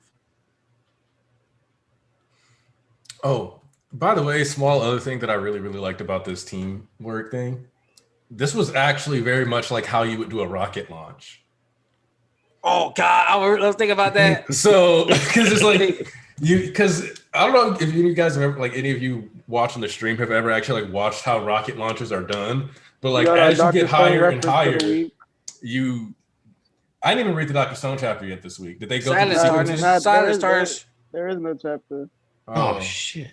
I was just saying that, Dr. Stone was all about rockets. Oh yeah.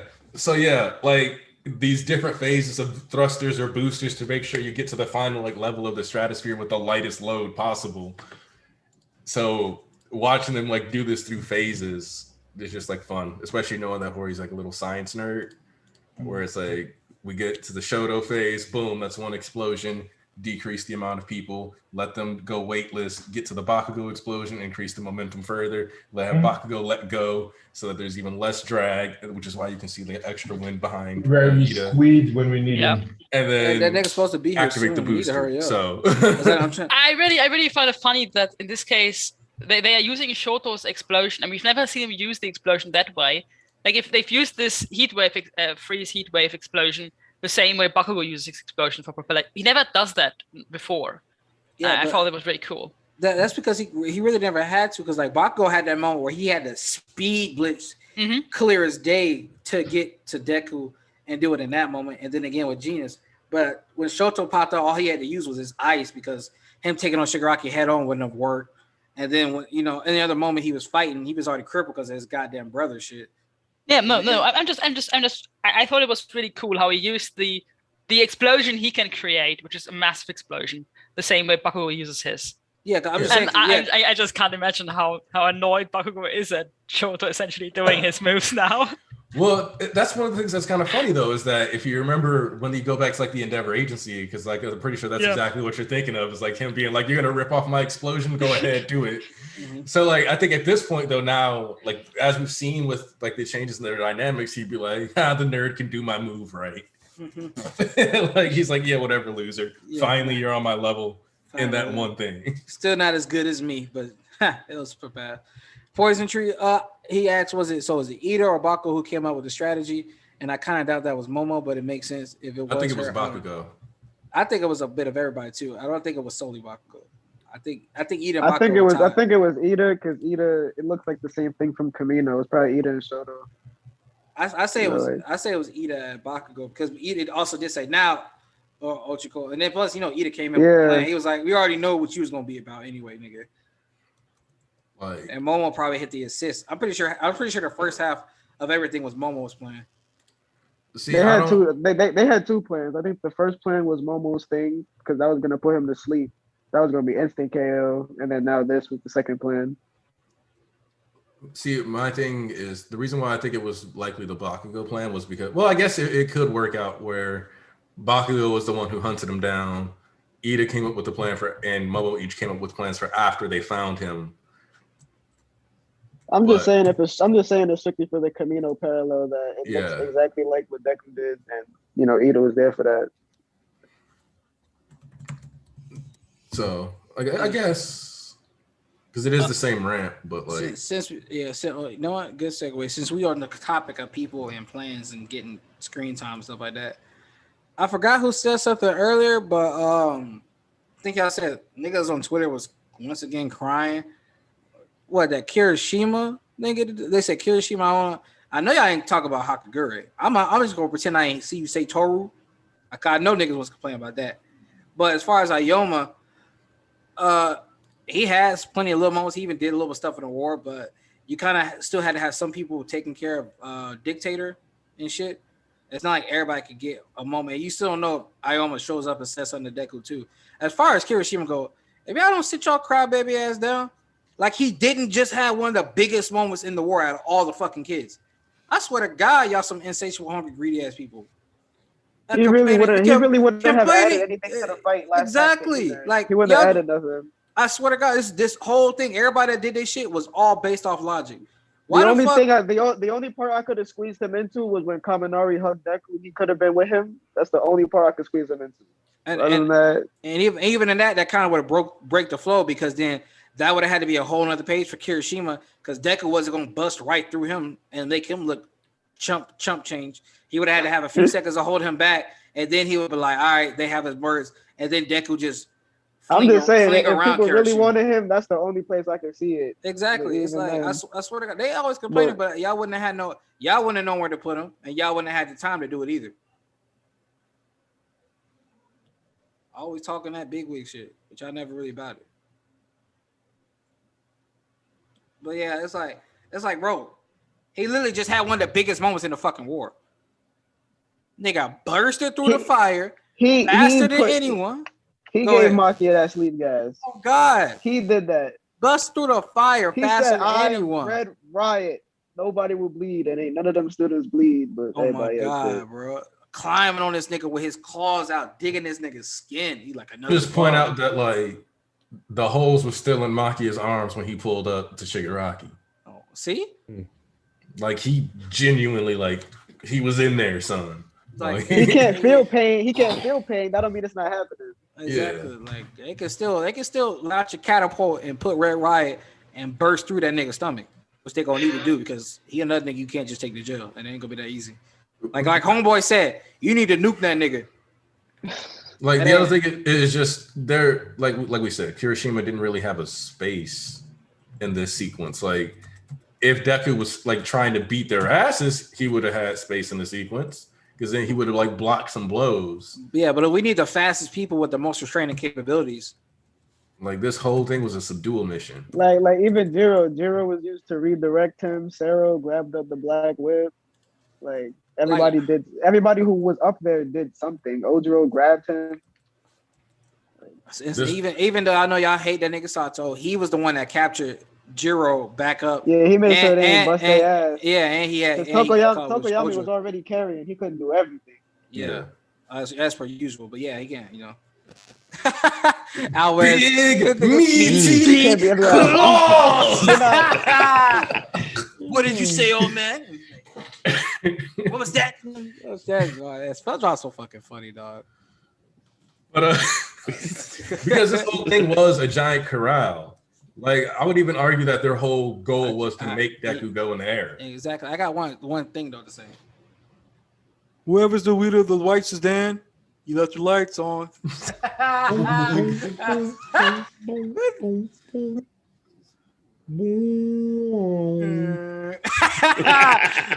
so fucking funny, man. That's so goddamn funny. Oh, we're gonna tell your mom. So not me, mom. To this day, when I really look at it, these niggas was stealing panties like some nasty ass niggas. Like, bro, I guess you're going to miss the panty raid. Right, bro, do you know how disgusting that and creepy that actually is? Like, really? Like, bro, that was actually a thing in movies in the 80s. Yeah. Like, oh my god, niggas back in the day are built different. That's crazy, bro. You gotta think like the 80s is the one where they had the movie Revenge of the Nerds, where a dude tricked a girl into sleeping with him at a Halloween party, and she decided she wanted the nerd over the jock because he laid the pipe better in his Darth Vader outfit or whatever. They also hid like hidden cameras in everyone's bedrooms and just watched them all night. Yeah. Yeah. That movie's creepy. Yeah, them niggas back in the day, wow, bro. Yeah. Hey man, still to this day, the fact that back in the 80s, 70s, and 60s, you can say nice pair of tits and it just slide like it wasn't no problem. It's just an average thing. Still bugs me. Yeah. Wait. I come on back on the stream. You're talking about tits. What's hell happening? No, it's yeah, we know you interested. Lol. Ponzi's back. Well, funny, he was gone for so long, and the moment I bring up titties, that's when he come back. No, I was just like on my phone. Guilty, that nigga guilty. I'm not guilty. I just come back. I heard titties. I'm thinking, what the hell happened? What did I miss to you guys to go to that type of direction? We was just talking about like how back in the day, how wild people were, and just like back in the day, you could say like, "Yo, nice pair of tits," and it'd just be. It'd be considered like workplace okay. Yeah, like just kosher, like shit. Yeah. The thing changed. Today you can for the better. I mean, it's a compliment, right? Definitely. Man, listen. Eugene Pons, what the hell? Who is Eugene Pons? What the hell is that? You missed Eugene Ponzi. Hey, say this is right. It's a compliment. I mean, listen, I ain't gonna hold y'all. Peg and raw. If my coworker, she said, "Hey, your ass looking fat," I'm like, "Hey, yo, appreciate that." I mean, what you trying to do? What you trying to do about that? I mean, bro, I will tell you something. Like these last days, like from Thursday to Saturday to Saturday, I worked at in a circuit like a car racing place in Belgium as a waiter. And I was working for Lamborghini. I don't know if you know that car stuff. Lamborghini asked us to work there. And I was working in the kitchen with Italians, even the waiters, stuff like this. And there was an Italian girl named Luisa. This woman was always like checking on me, like looking at me. I was thinking to myself like all the time, is she looking at me because I'm the only black guy in this place? Or what the hell is happening? You know what I mean? And bro, yesterday, the last day I'm working there, and I was working with her in the class in the VIP room, in the VIP place. She calls, she see me and she say, "Hello, hey, Bello," and bello means beautiful in Italian for men. And I was thinking to myself, no, she talking to really is already really going that way. So I asked her because I did the obvious the dumb guy in the world. Yeah, what do you mean by bello? Yeah, beautiful. You just played dumb. You just I can't I was speak like, Italian. I I don't was speak like, Italiano. as a man, how many days that you get compliments like this when you come at a job? Man, it felt Hey, good. bro. Oh, Come bro. on. Oh, Bro, just you were in the kitchen, and I thought to myself, oh, thank you. You are Bella too. I was like, no, man. I'm still under the shock that women did the first steps and I'm beautiful guy. LA. Stop LA. I didn't make moves to her. I just look at her sometimes because she looked good. But so yeah, hey man, just thinking about this the experience of my job. Like I asked her Instagram. I might not going to. She lives in the city of my uncle, so sometimes if I go to Italia, you might see her hear some news. But yeah, yeah, it feels good to be complimented. that nigga said, "Uncle, I'm coming to visit you. How you been?" I'm like, they're gonna like, Bonzo, you haven't been at home all day. Where you been? I went to get some bread. That's what we call Could have it. said like, I went I moved, right? I Never mind. I went to get some panini. Yeah. Panini bread. Oh, bro, it feels good. Hey man, listen, I know what you Whoa, mean whoa, because whoa, whoa, whoa. God Nadir. damn, She loved, nigga. bro. She loved, bro. Whoa. What's going on?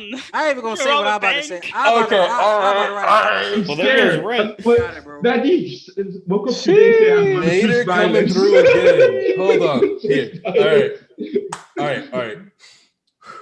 Let me calm down. I got him so heated. Damn. All right, let me calm down. Hey nigga, where you work? Nader making up for the fact that we didn't have a stream last week. Where you work? All these people want is power fantasy and power rankings. Hori is still showing Midoriya's power feats while he was running away. But how is this hero society supposed to get better if these guys want is for Hori to write Midoriya like Solo All Might? I got a raise. No, hold on. Just because you got a raise don't mean shit. Because you was doing this damn near every other week. This is the first time you dropped 2 in one day. So. Yeah, man. Hey. Man, he woke up and chose violence, man. Is this violence? This isn't violence. This is love. Yeah. An idea. No. It's the 1st of August, not the 31st of July, right? We gotta look out for that. Like, Did you get a bonus with the raise, nigga? Or like what? I'm confused. Hey. Yeah, bro. Nader just want to be the MVP. Church #1 sponsor. Hey, he said, Siobhan, who? Look over Siobhan's spot. I'm coming for your spot, nigga. I'm fucking yo. I always think about that, but I didn't want to say it.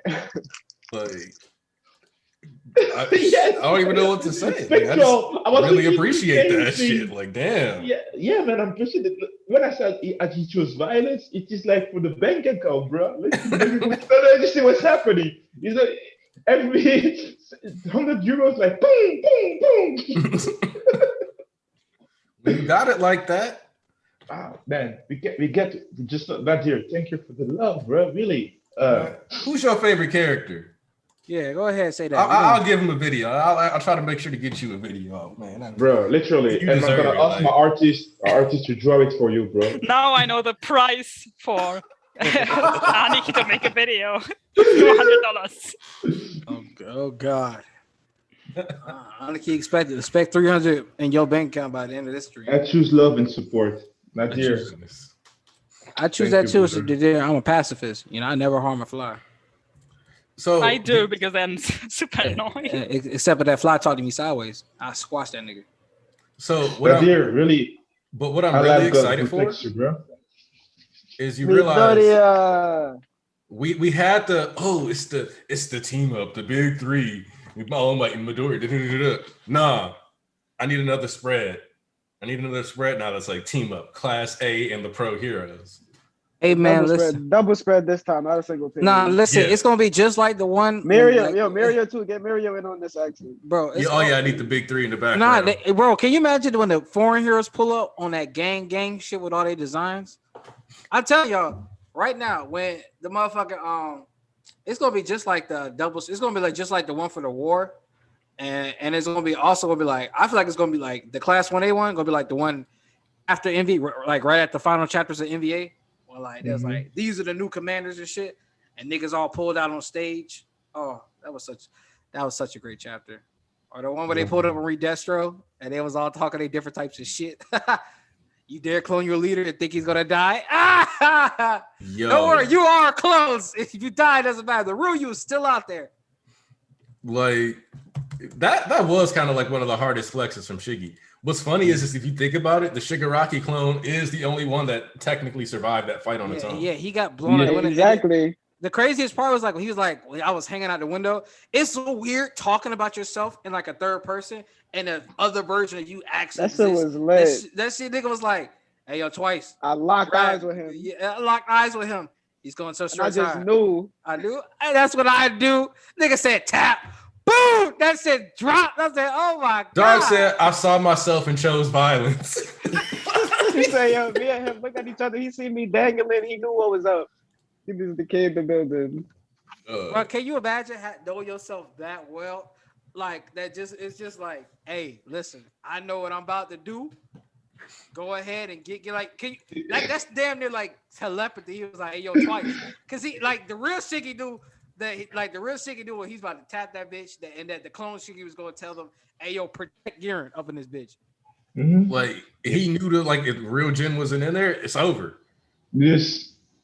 Like what was wild is, but like you could also argue that Shigaraki might have thought that he was dead anyway, but like no, because he knew this. He said cushion himself. He said cushion you. Yeah. That's why he knew twice can make enough of clones like the cushion to fall. So I'm like, because that's like falling on a bunch of bodies filled, but then the bodies turn to goop as they come down. And the like comfort that clone Shigaraki had with that was like, all right, yeah, I'm gonna die, but like I'm not the real Shiggy, so it's whatever, bro. Yeah, you still like, man. I can't wait until my king come back, bro. Because niggas got this nigga saw with. Oh my god. Like when you and what's funny is that like any major fight or like conflict Shigaraki has does the only nigga that Shigaraki didn't get to clown in some way was Stain. Yep. Yeah. Stain clown him. Because like he hard clown. He became his sword. You don't have motivation. You're just a street thug. Like after he decayed his sword, Stain backed off. He knew what was up after that. Yeah, when he was about to hit that hand, he was like, "Oh shit!" He like, he knew what was up. He like, "Oh, I thought you were just a scrub ass nigga. Never mind, you got a little shit." If they run into each other now. Oh yeah, nah, it's sad, but like you know, the point is though is that like overhaul. Do I need to explain? Do I need to explain? Y'all know that one we video. We just saw the ramifications of that. Y'all know that one video of Tyrese where he like the light shines on him and he's like in his cell. And he's like, yeah. No. Let's go. And he run into that nigga again.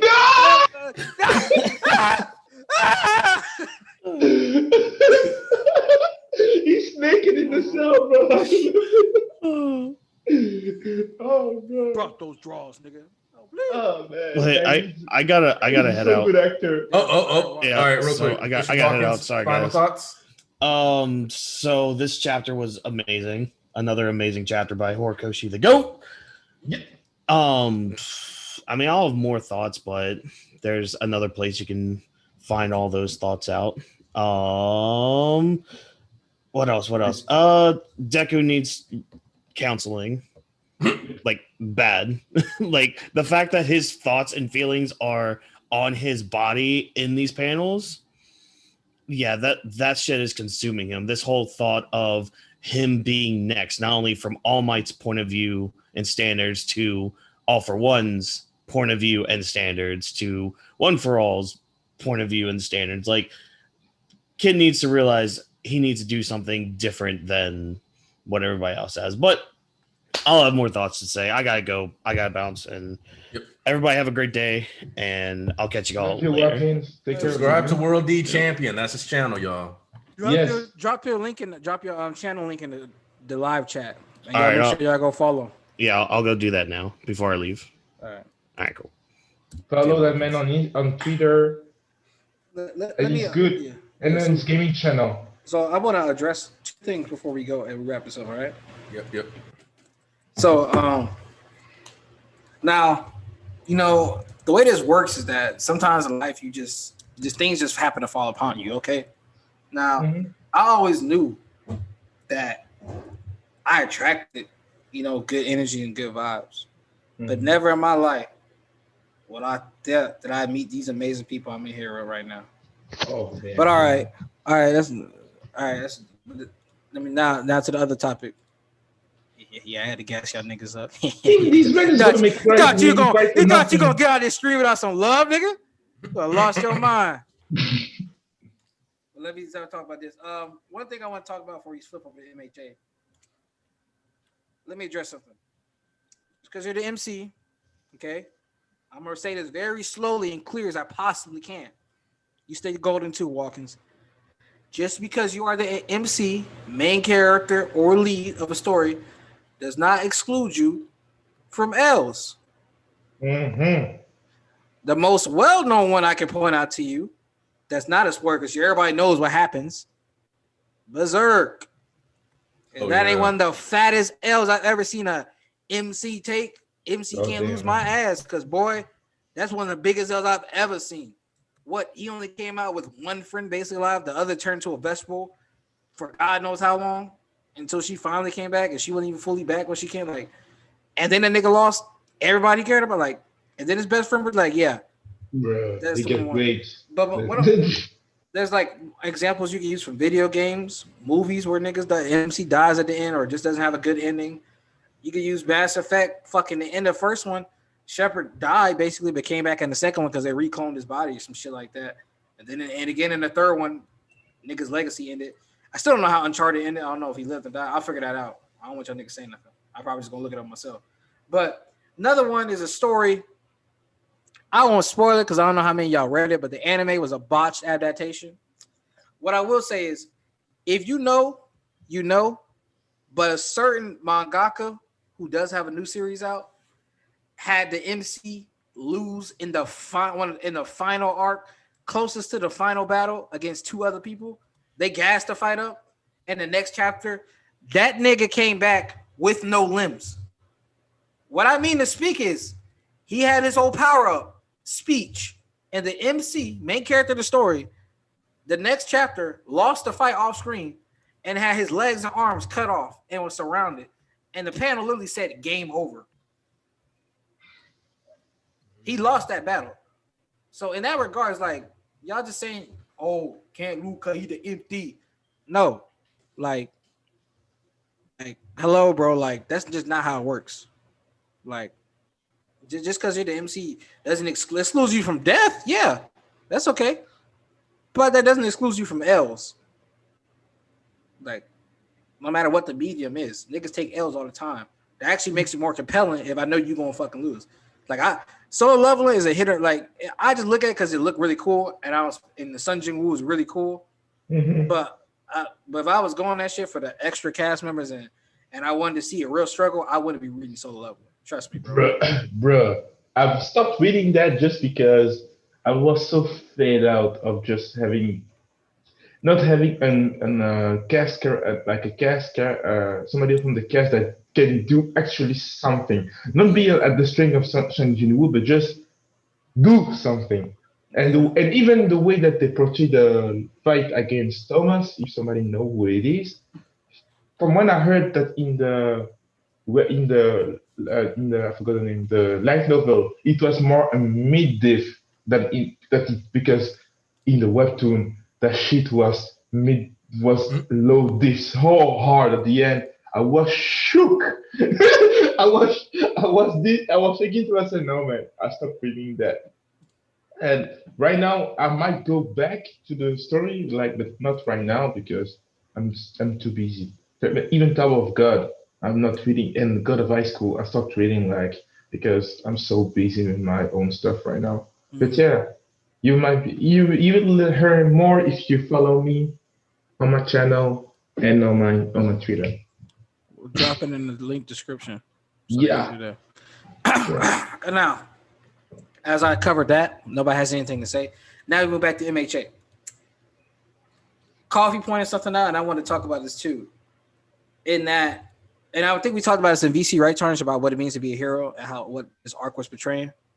Yeah. It's just like, well, not this arc in particular, but the whole series. Yeah, the whole series. But in this arc, you constantly see hands being grabbed together, and it's a representation of somebody reaching out to another person in need. And, you know, like they keep saying, sticking your nose where it doesn't belong, helping people at this time, and that's not that and the other. Like, all these definitions are like, you know, being a hero is all, like, no matter which way you view it, at the end of the day, is lending a helping hand.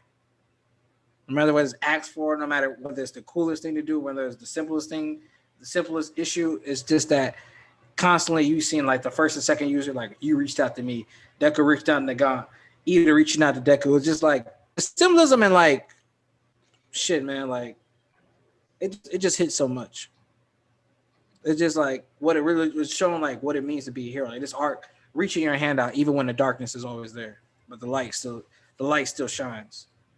It's really truly a beautiful thing. Like, I don't know if y'all just kind of forgot or don't just assume that like I just want death and destruction and gore because I be talking about it. But no, bro.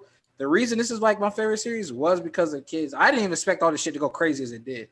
I was already had this shit 10 out of 10 my favorite series ever at Camino.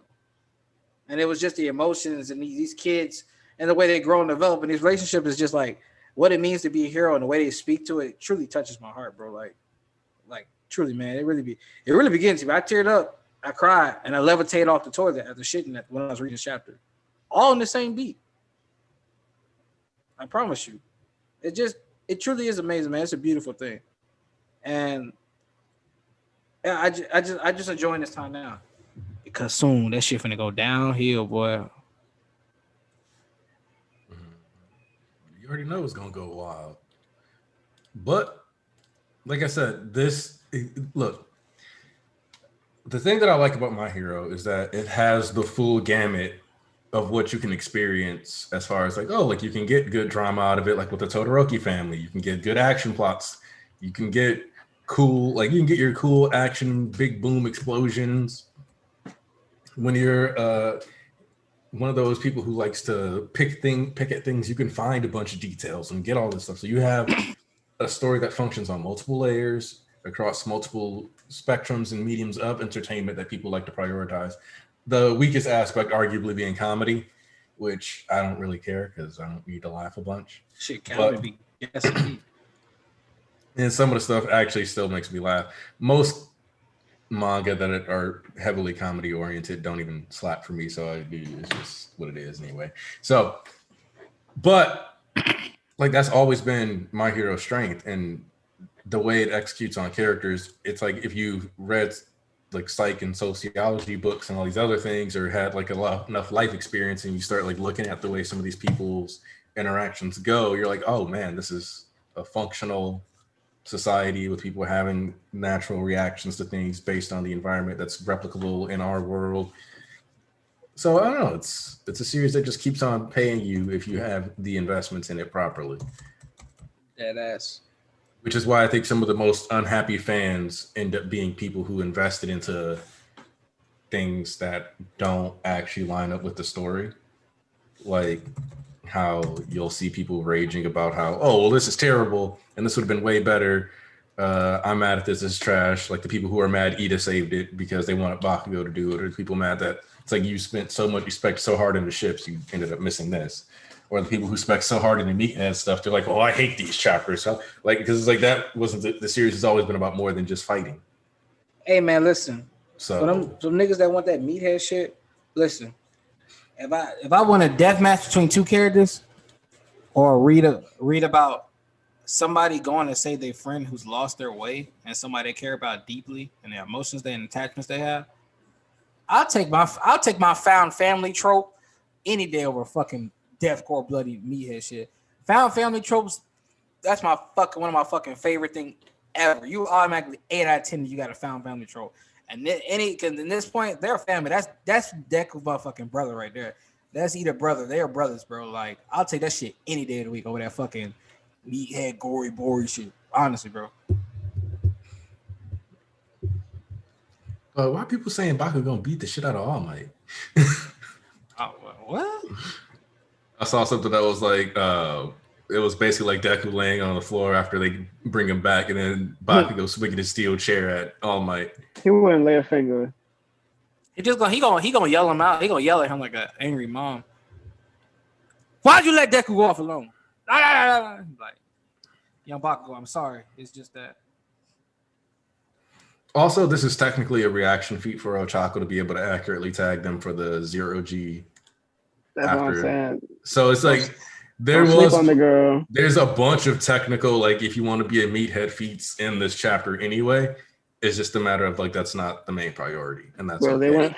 They went fast as fuck, bro. Oh god, like whoever she was made them zero gravity, and then those new explosions that already made him speed blitz past normal. Think about how fast that is. Oh, like Horikoshi drew a lot of sonic booms, and like that extra explosive is like how it kind of looks when you're about to break the barrier again. Ida was definitely going at least like Mach 2 or 3.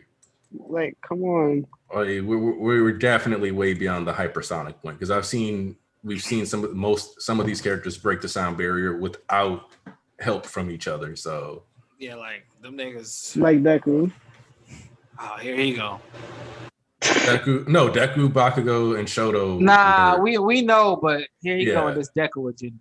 Yeah, why every time I can't just talk about my boy? Nah, because you know exactly what you be doing. Right, listen, I'm so like satisfied with this chapter just off the fact that it didn't have to downplay Deku.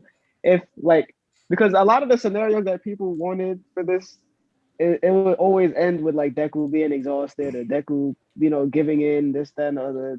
Ain't nobody saying they was gonna catch him if he went all out. And he did.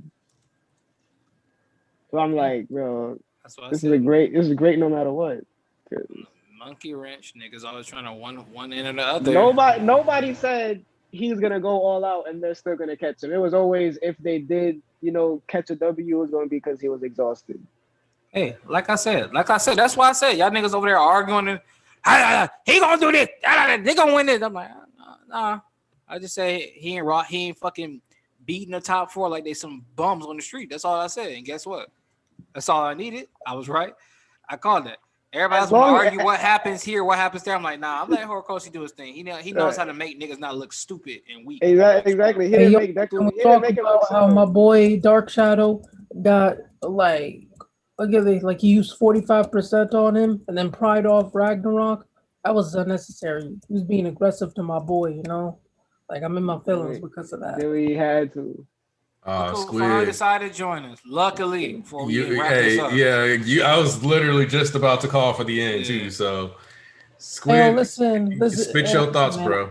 I play fourth quarter, man. I play fourth quarter. Anyway, it's like I like the chapter. I'm very interested in what's gonna go on in like 322 as a conclusion to this.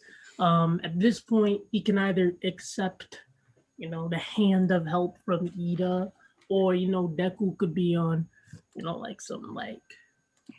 he gets that trauma, because one thing I've noticed is that they're repeating images from the war arc, like Bakugo getting stabbed and stuff. So I'm like, yeah, he could definitely play with that angle to where it's like even after all that persuasion, it's like that idea of them getting hurt just keeps permeating. Okay. You getting your you just got the floor squid, like, because like once you done speaking, we gonna do final thoughts and that's it. So It's all you, Chief. So get your piece out. Yeah, people who are claiming this is a different Deku, they got to go back to reading some Dr. Seuss books. Maybe get one of them alphabet, like them books you get like preschool that like teaches you the alphabet. Yeah, one of them, because anyone with some good reading comprehension past like the 3rd grade can tell you this is the same character, just being pushed to his limits in a chaotic environment. Like everything that's like fueling this idea of like, and I was talking about this, that he was starting to become very like because of his immense power and stuff, that he was getting more protective of he's always been protective, right? But post-war arc and with the burden of One for All, he was becoming kind of more inconsiderate in how he was protective, which parallels Nana and her decision to like kind of abandon Kotaro and him turning into a man-child and all that, rather than just leaving Japan. Like that's one idea. Like that's one thing that consistently comes to mind. Like they assume that their duty comes before their family. The burden of One for All is supreme to their own desires, and so rather than working together with Class 1A, he's kind of adopted this idea of, you guys can't keep up. You guys aren't capable enough to keep yourself safe against this armada. And while he is being protective and he does mean well, he ends up being simultaneously pretty condescending and that's kind of like how it's kind of like the result of what we see in this chapter.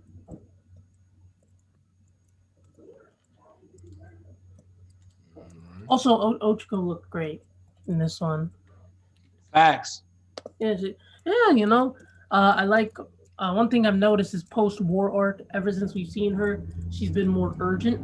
For example, she said like, "Let's force the issue." Like a couple chapters ago, when back in Camino, she was being passive. She was playing passive. And now she's far more on the front lines. She was trying to tell Deku something, and she's very focused, and I appreciate that sense of urgency in her now. Like that's definitely more apparent. Yeah. Also, I love the combination they use to catch up to Fajin. You have Dark Shadow pushing them, and then you have Shoto Flash Fire freezing, and then you have like Mina creating like this viscosity shield, and then you have Ochiko making Bakugo weightless, and then you have him using his pinpoint explosions, and then using Ida, he turns on like his max speed, which should be improved from JT, and even in JT, he was significantly faster than even Gran Torino, who was one of the fastest characters in the series, and that's how they were able to catch up to this foe 100%, which not only shows the power of Deku, but it also shows that Class 1A's coordination and ability to work together is so refined and tight that they are able to catch up to, a far stronger threat individually,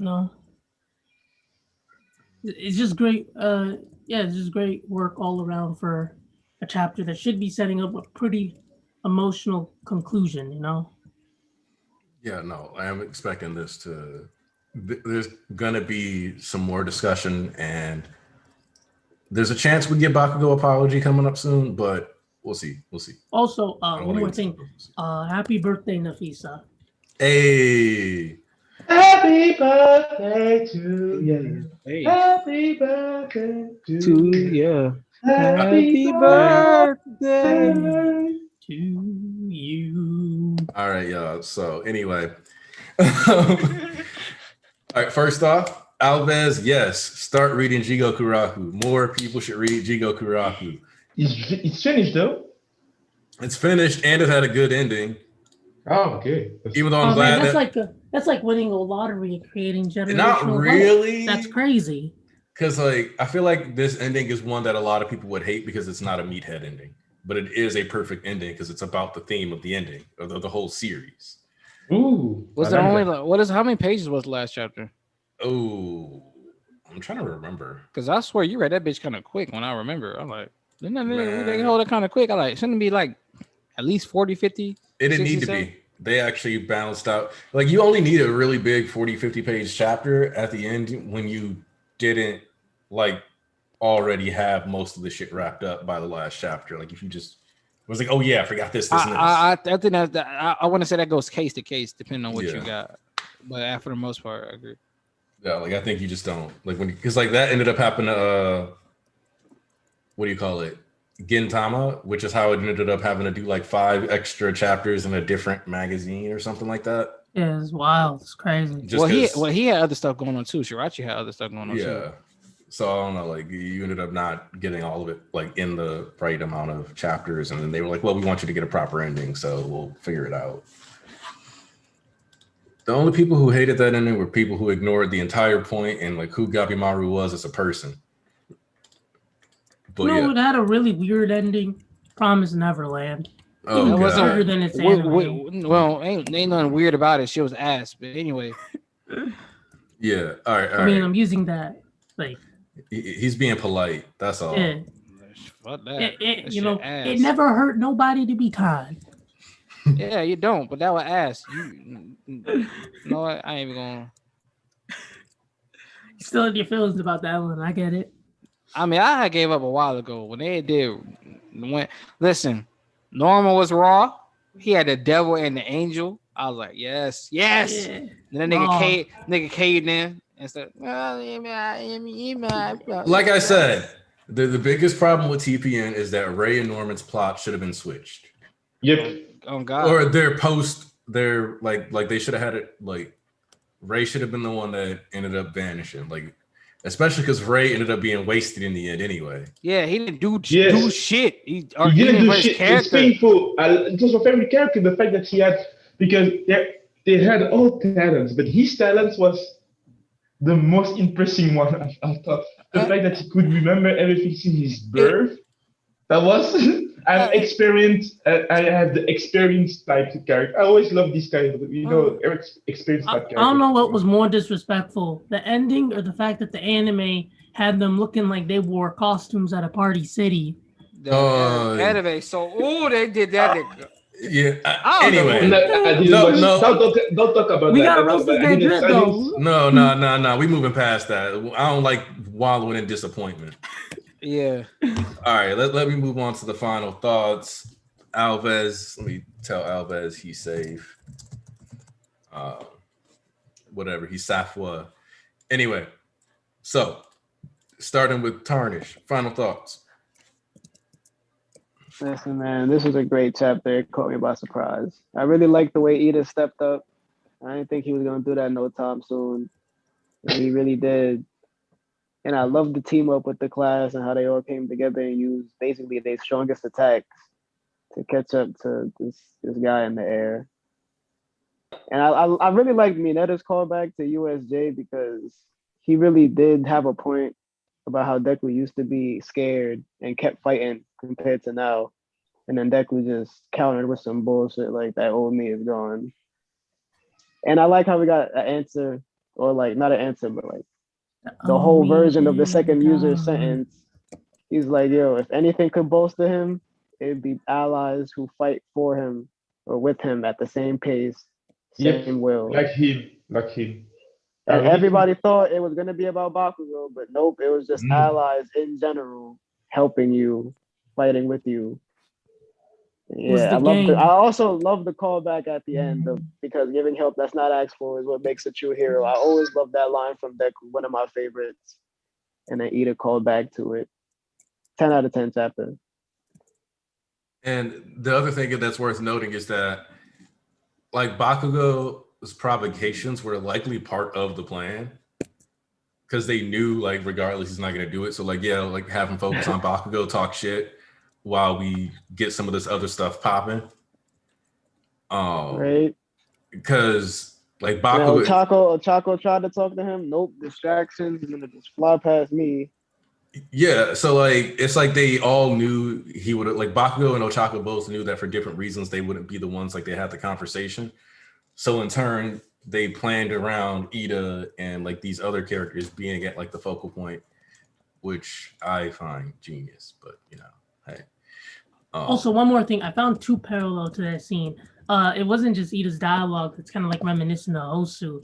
Like the whole like chase sequence is very it's a parallel. I can't speak today. It's a parallel to Kamino, where Kirishima, Bakugo, he was like, "Hey," they like we shot his hand, and then you know Bakugo reached for it. So there's like two parallels, Hosu and Kamino. Oh yeah. Well, there's a bunch. Like this whole chapter, like I brought up how this is also a reference to the remedial course arc earlier when you weren't on stream. The thing, the Camino reference is not just with the stretching out the hand, but this whole plan of using an ice slide to somehow propel them in the air. It's Camino again, just more elaborate. With higher tier attacks. It's like right. It really used my dog. It really used my dog. Dark Shadow as a sled. That's crazy though. Yeah, he like pushed him. Yeah. Like, yeah, I know that. I know. I'm loving it. Like, we'll do what it takes, even if it means like just to make a human missile. And that kind of ties in with how, like, what I do think about though is how I've talked to people before about how I think Kirishima being a missile is eventually going to be a thing. And I think him being like, man, I wasn't able to do it. When they're finally doing an offensive approach, then that'll be the case. We'll get the Kirishima missile. And it'll be similar to this, but like for pure combat. Because like, unlike Ida's armor, that boy ain't gonna break. Yeah. Less hand outstretching, hand taking, They chose Ida because he could actually handle like the level of speed to actually close that gap. Yeah, and he's the fastest. Yeah. Like, okay, you throw Kirishima, but it's like, does the boy got gas of his own?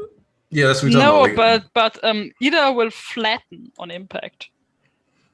I mean, that's offensive attack. I mean, you know, Ida can handle himself at that top speeds though. He's been doing this for a while. Even he can land properly. Yeah. Listen, you know, there's something called necessary sacrifice for the cause, and you know sometimes we may have to, you know, flatten somebody out, but it's for a good thing. I think Ida would be willing to die to make a point to Deku. Yeah. Luckily, he shouldn't have to. That would be pretty crazy though. Like, dang, I really died just so you could stop being so ignorant. It's crazy. That would be a good L for Deku. That should weigh on his conscience for the rest of the story. Dog, we need him to function. Don't ever act up again. Hey, yo, if Ida's death is what makes this intervention work, that'd be wild. That's what it is. This is an intervention. All right, y'all out of pocket. Pause. Give your final thoughts. Final thoughts. Great chapter. I loved it. Every fiber of it. My moment is the Mineta one because it was important for me. Next to this, I can't wait to see what's happening next chapter. And the fact that we are now closing the Deku part of the story, I can't wait to see Shigaraki's one. Damn, Shigaraki, when he's gonna have his body back, he will try to kill his own master. And I'm just thinking about it, but you know, before the way that they started this part of this arc, we had like a double spread of Deku having his hands on a television with his hand on All for One, and Shigaraki in the same kind of way, but he was having a television with All Might with All Might's face on it. So the first thing I don't know if the first thing that will happen if Shigaki wakes up is to kill All Might. That would be great because they could the fact that he's in that state right now and he let Dick All Might alone. It might cause his death. You know what I mean? Because he had nobody to protect him. So I can't wait to see it. I can't wait to see how the story is going. This arc is the hand arc, yes. But the thing about hands, when we think of in history, in the story of humanity, hands have been associated to many things. And Horikoshi, the way that he used that, I was also using for my own story hands a lot because in my culture, hands have a lot of using a hand is really important. I might explain later on the in the Discord if you come up if you have question about it. But yeah, I can't wait to see the next chapter. Do we have the next chapter next week? I believe so. Yeah, but it's going to be on a Monday. A day late for some reason. It's no problem. It's no problem. That's not Hori fault. That's not Hori fault. That's another important function of hands is that you can use it to beat non-playing. Wow. Who? Nope. All right. Like I said, demonetization. Like I said, great chapter, 10 on 10, and fuck you, Squid. I mean, I would to myself, but anyway, you just ruined the stream. Just we're gonna give Sayaz. It's time for went Sayaz well to speak.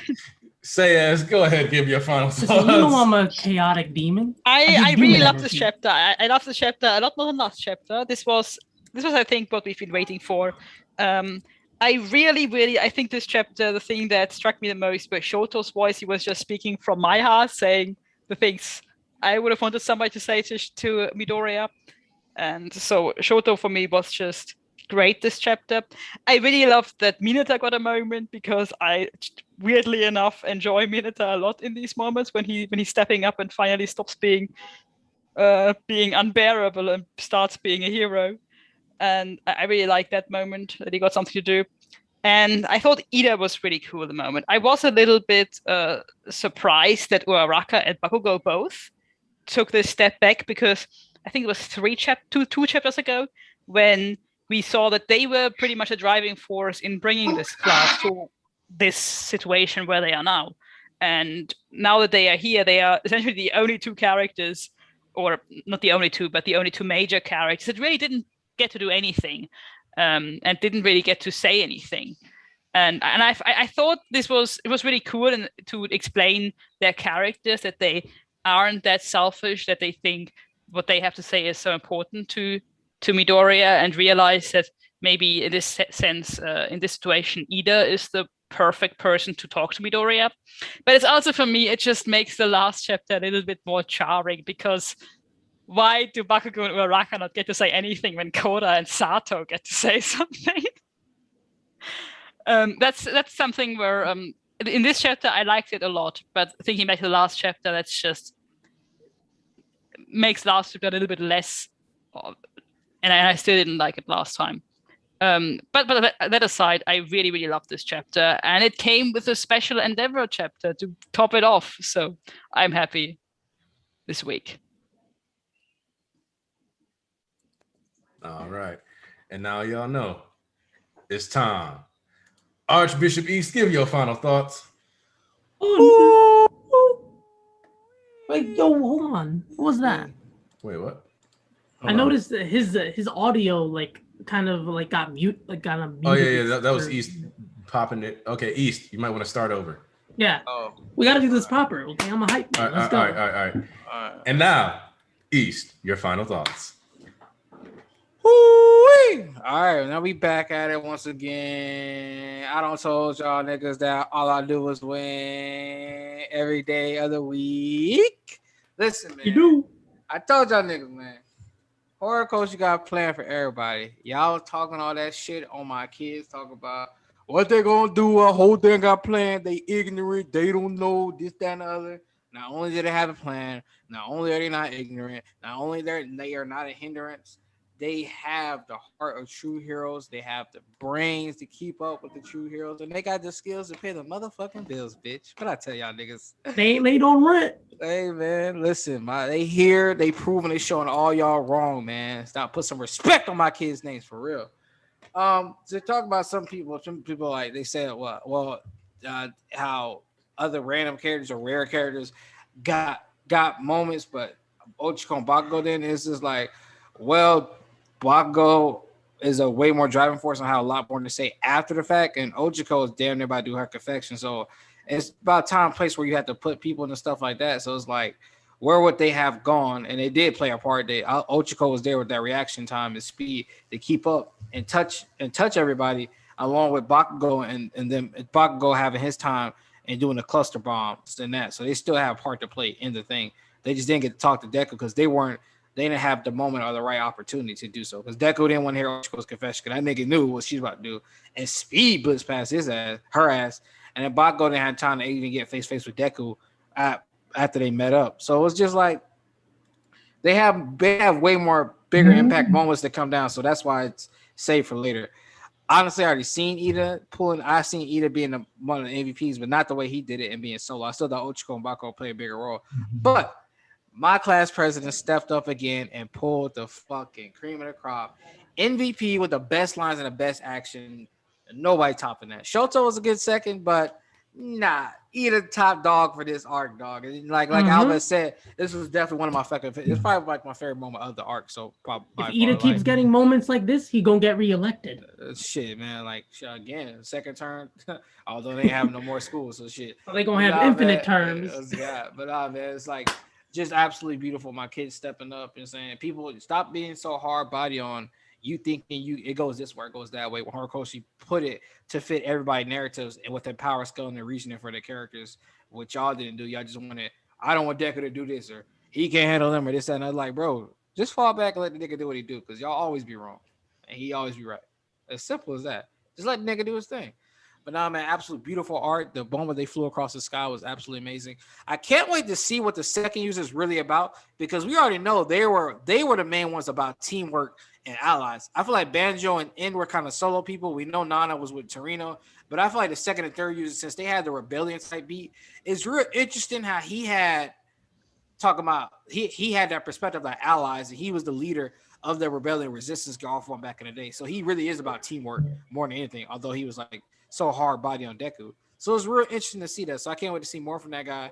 Really, really showed out. And that's why his whole speech was saved for the entirety, for it to come back later.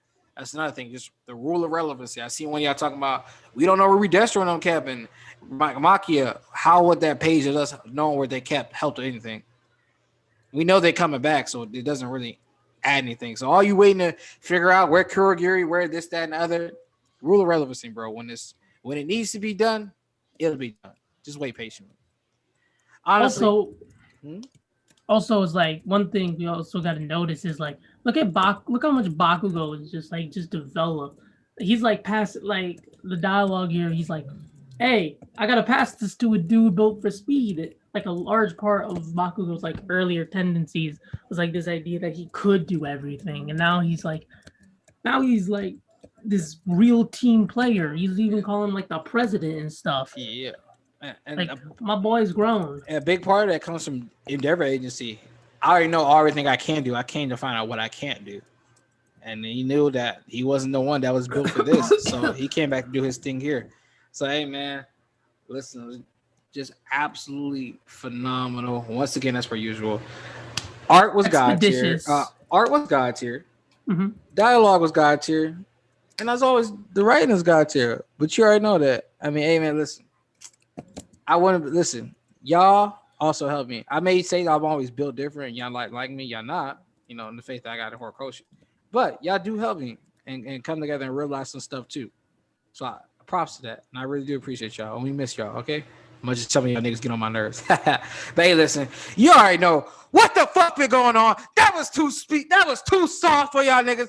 It's time to get back high. This shit wasn't even 10 out of 10. This is peak 10. fiction out of 10, and I'm not going to tell you Infinity out again. of 10. That's a lie. I'm going to tell you again. It's peak fiction out of 10, and I want y'all to hear me say, hey, Hori, I'm back with it again, and I'm undefeated of the East, baby. Let me Hey, tell you Lord. what it do. Pow. All right, y'all. We out. We appreciate y'all for coming through like y'all always do when we got these Church of MHA sessions. Apparently, we'll see how Monday goes. I don't know how you guys' schedules are on Monday, so that's going to be weird. I don't know what that'll be like next week. We'll just see what happens. Yeah, But yeah, no, see that. under no circumstance will I do a stream based off bummy fan relations. That I know for sure. That's crazy. You know what's even crazier? Doing a Roboco stream. You could have paid me to do that. Oh no, fuck that. So like, if we, look. So tell y'all what. I'll probably do a poll later, but like if we don't do a stream on Monday because of people's schedules, we can still do one Sunday, and we'll just talk about a different series or something like that. Let me do that JJK math, okay? I got all my work right here. I got my own one too, okay? JJK So they're did gonna come want to see the back, MHA. but yeah. Listen, All right. this is like the one series where I get to discuss general relativity. All right, y'all. We out. Appreciate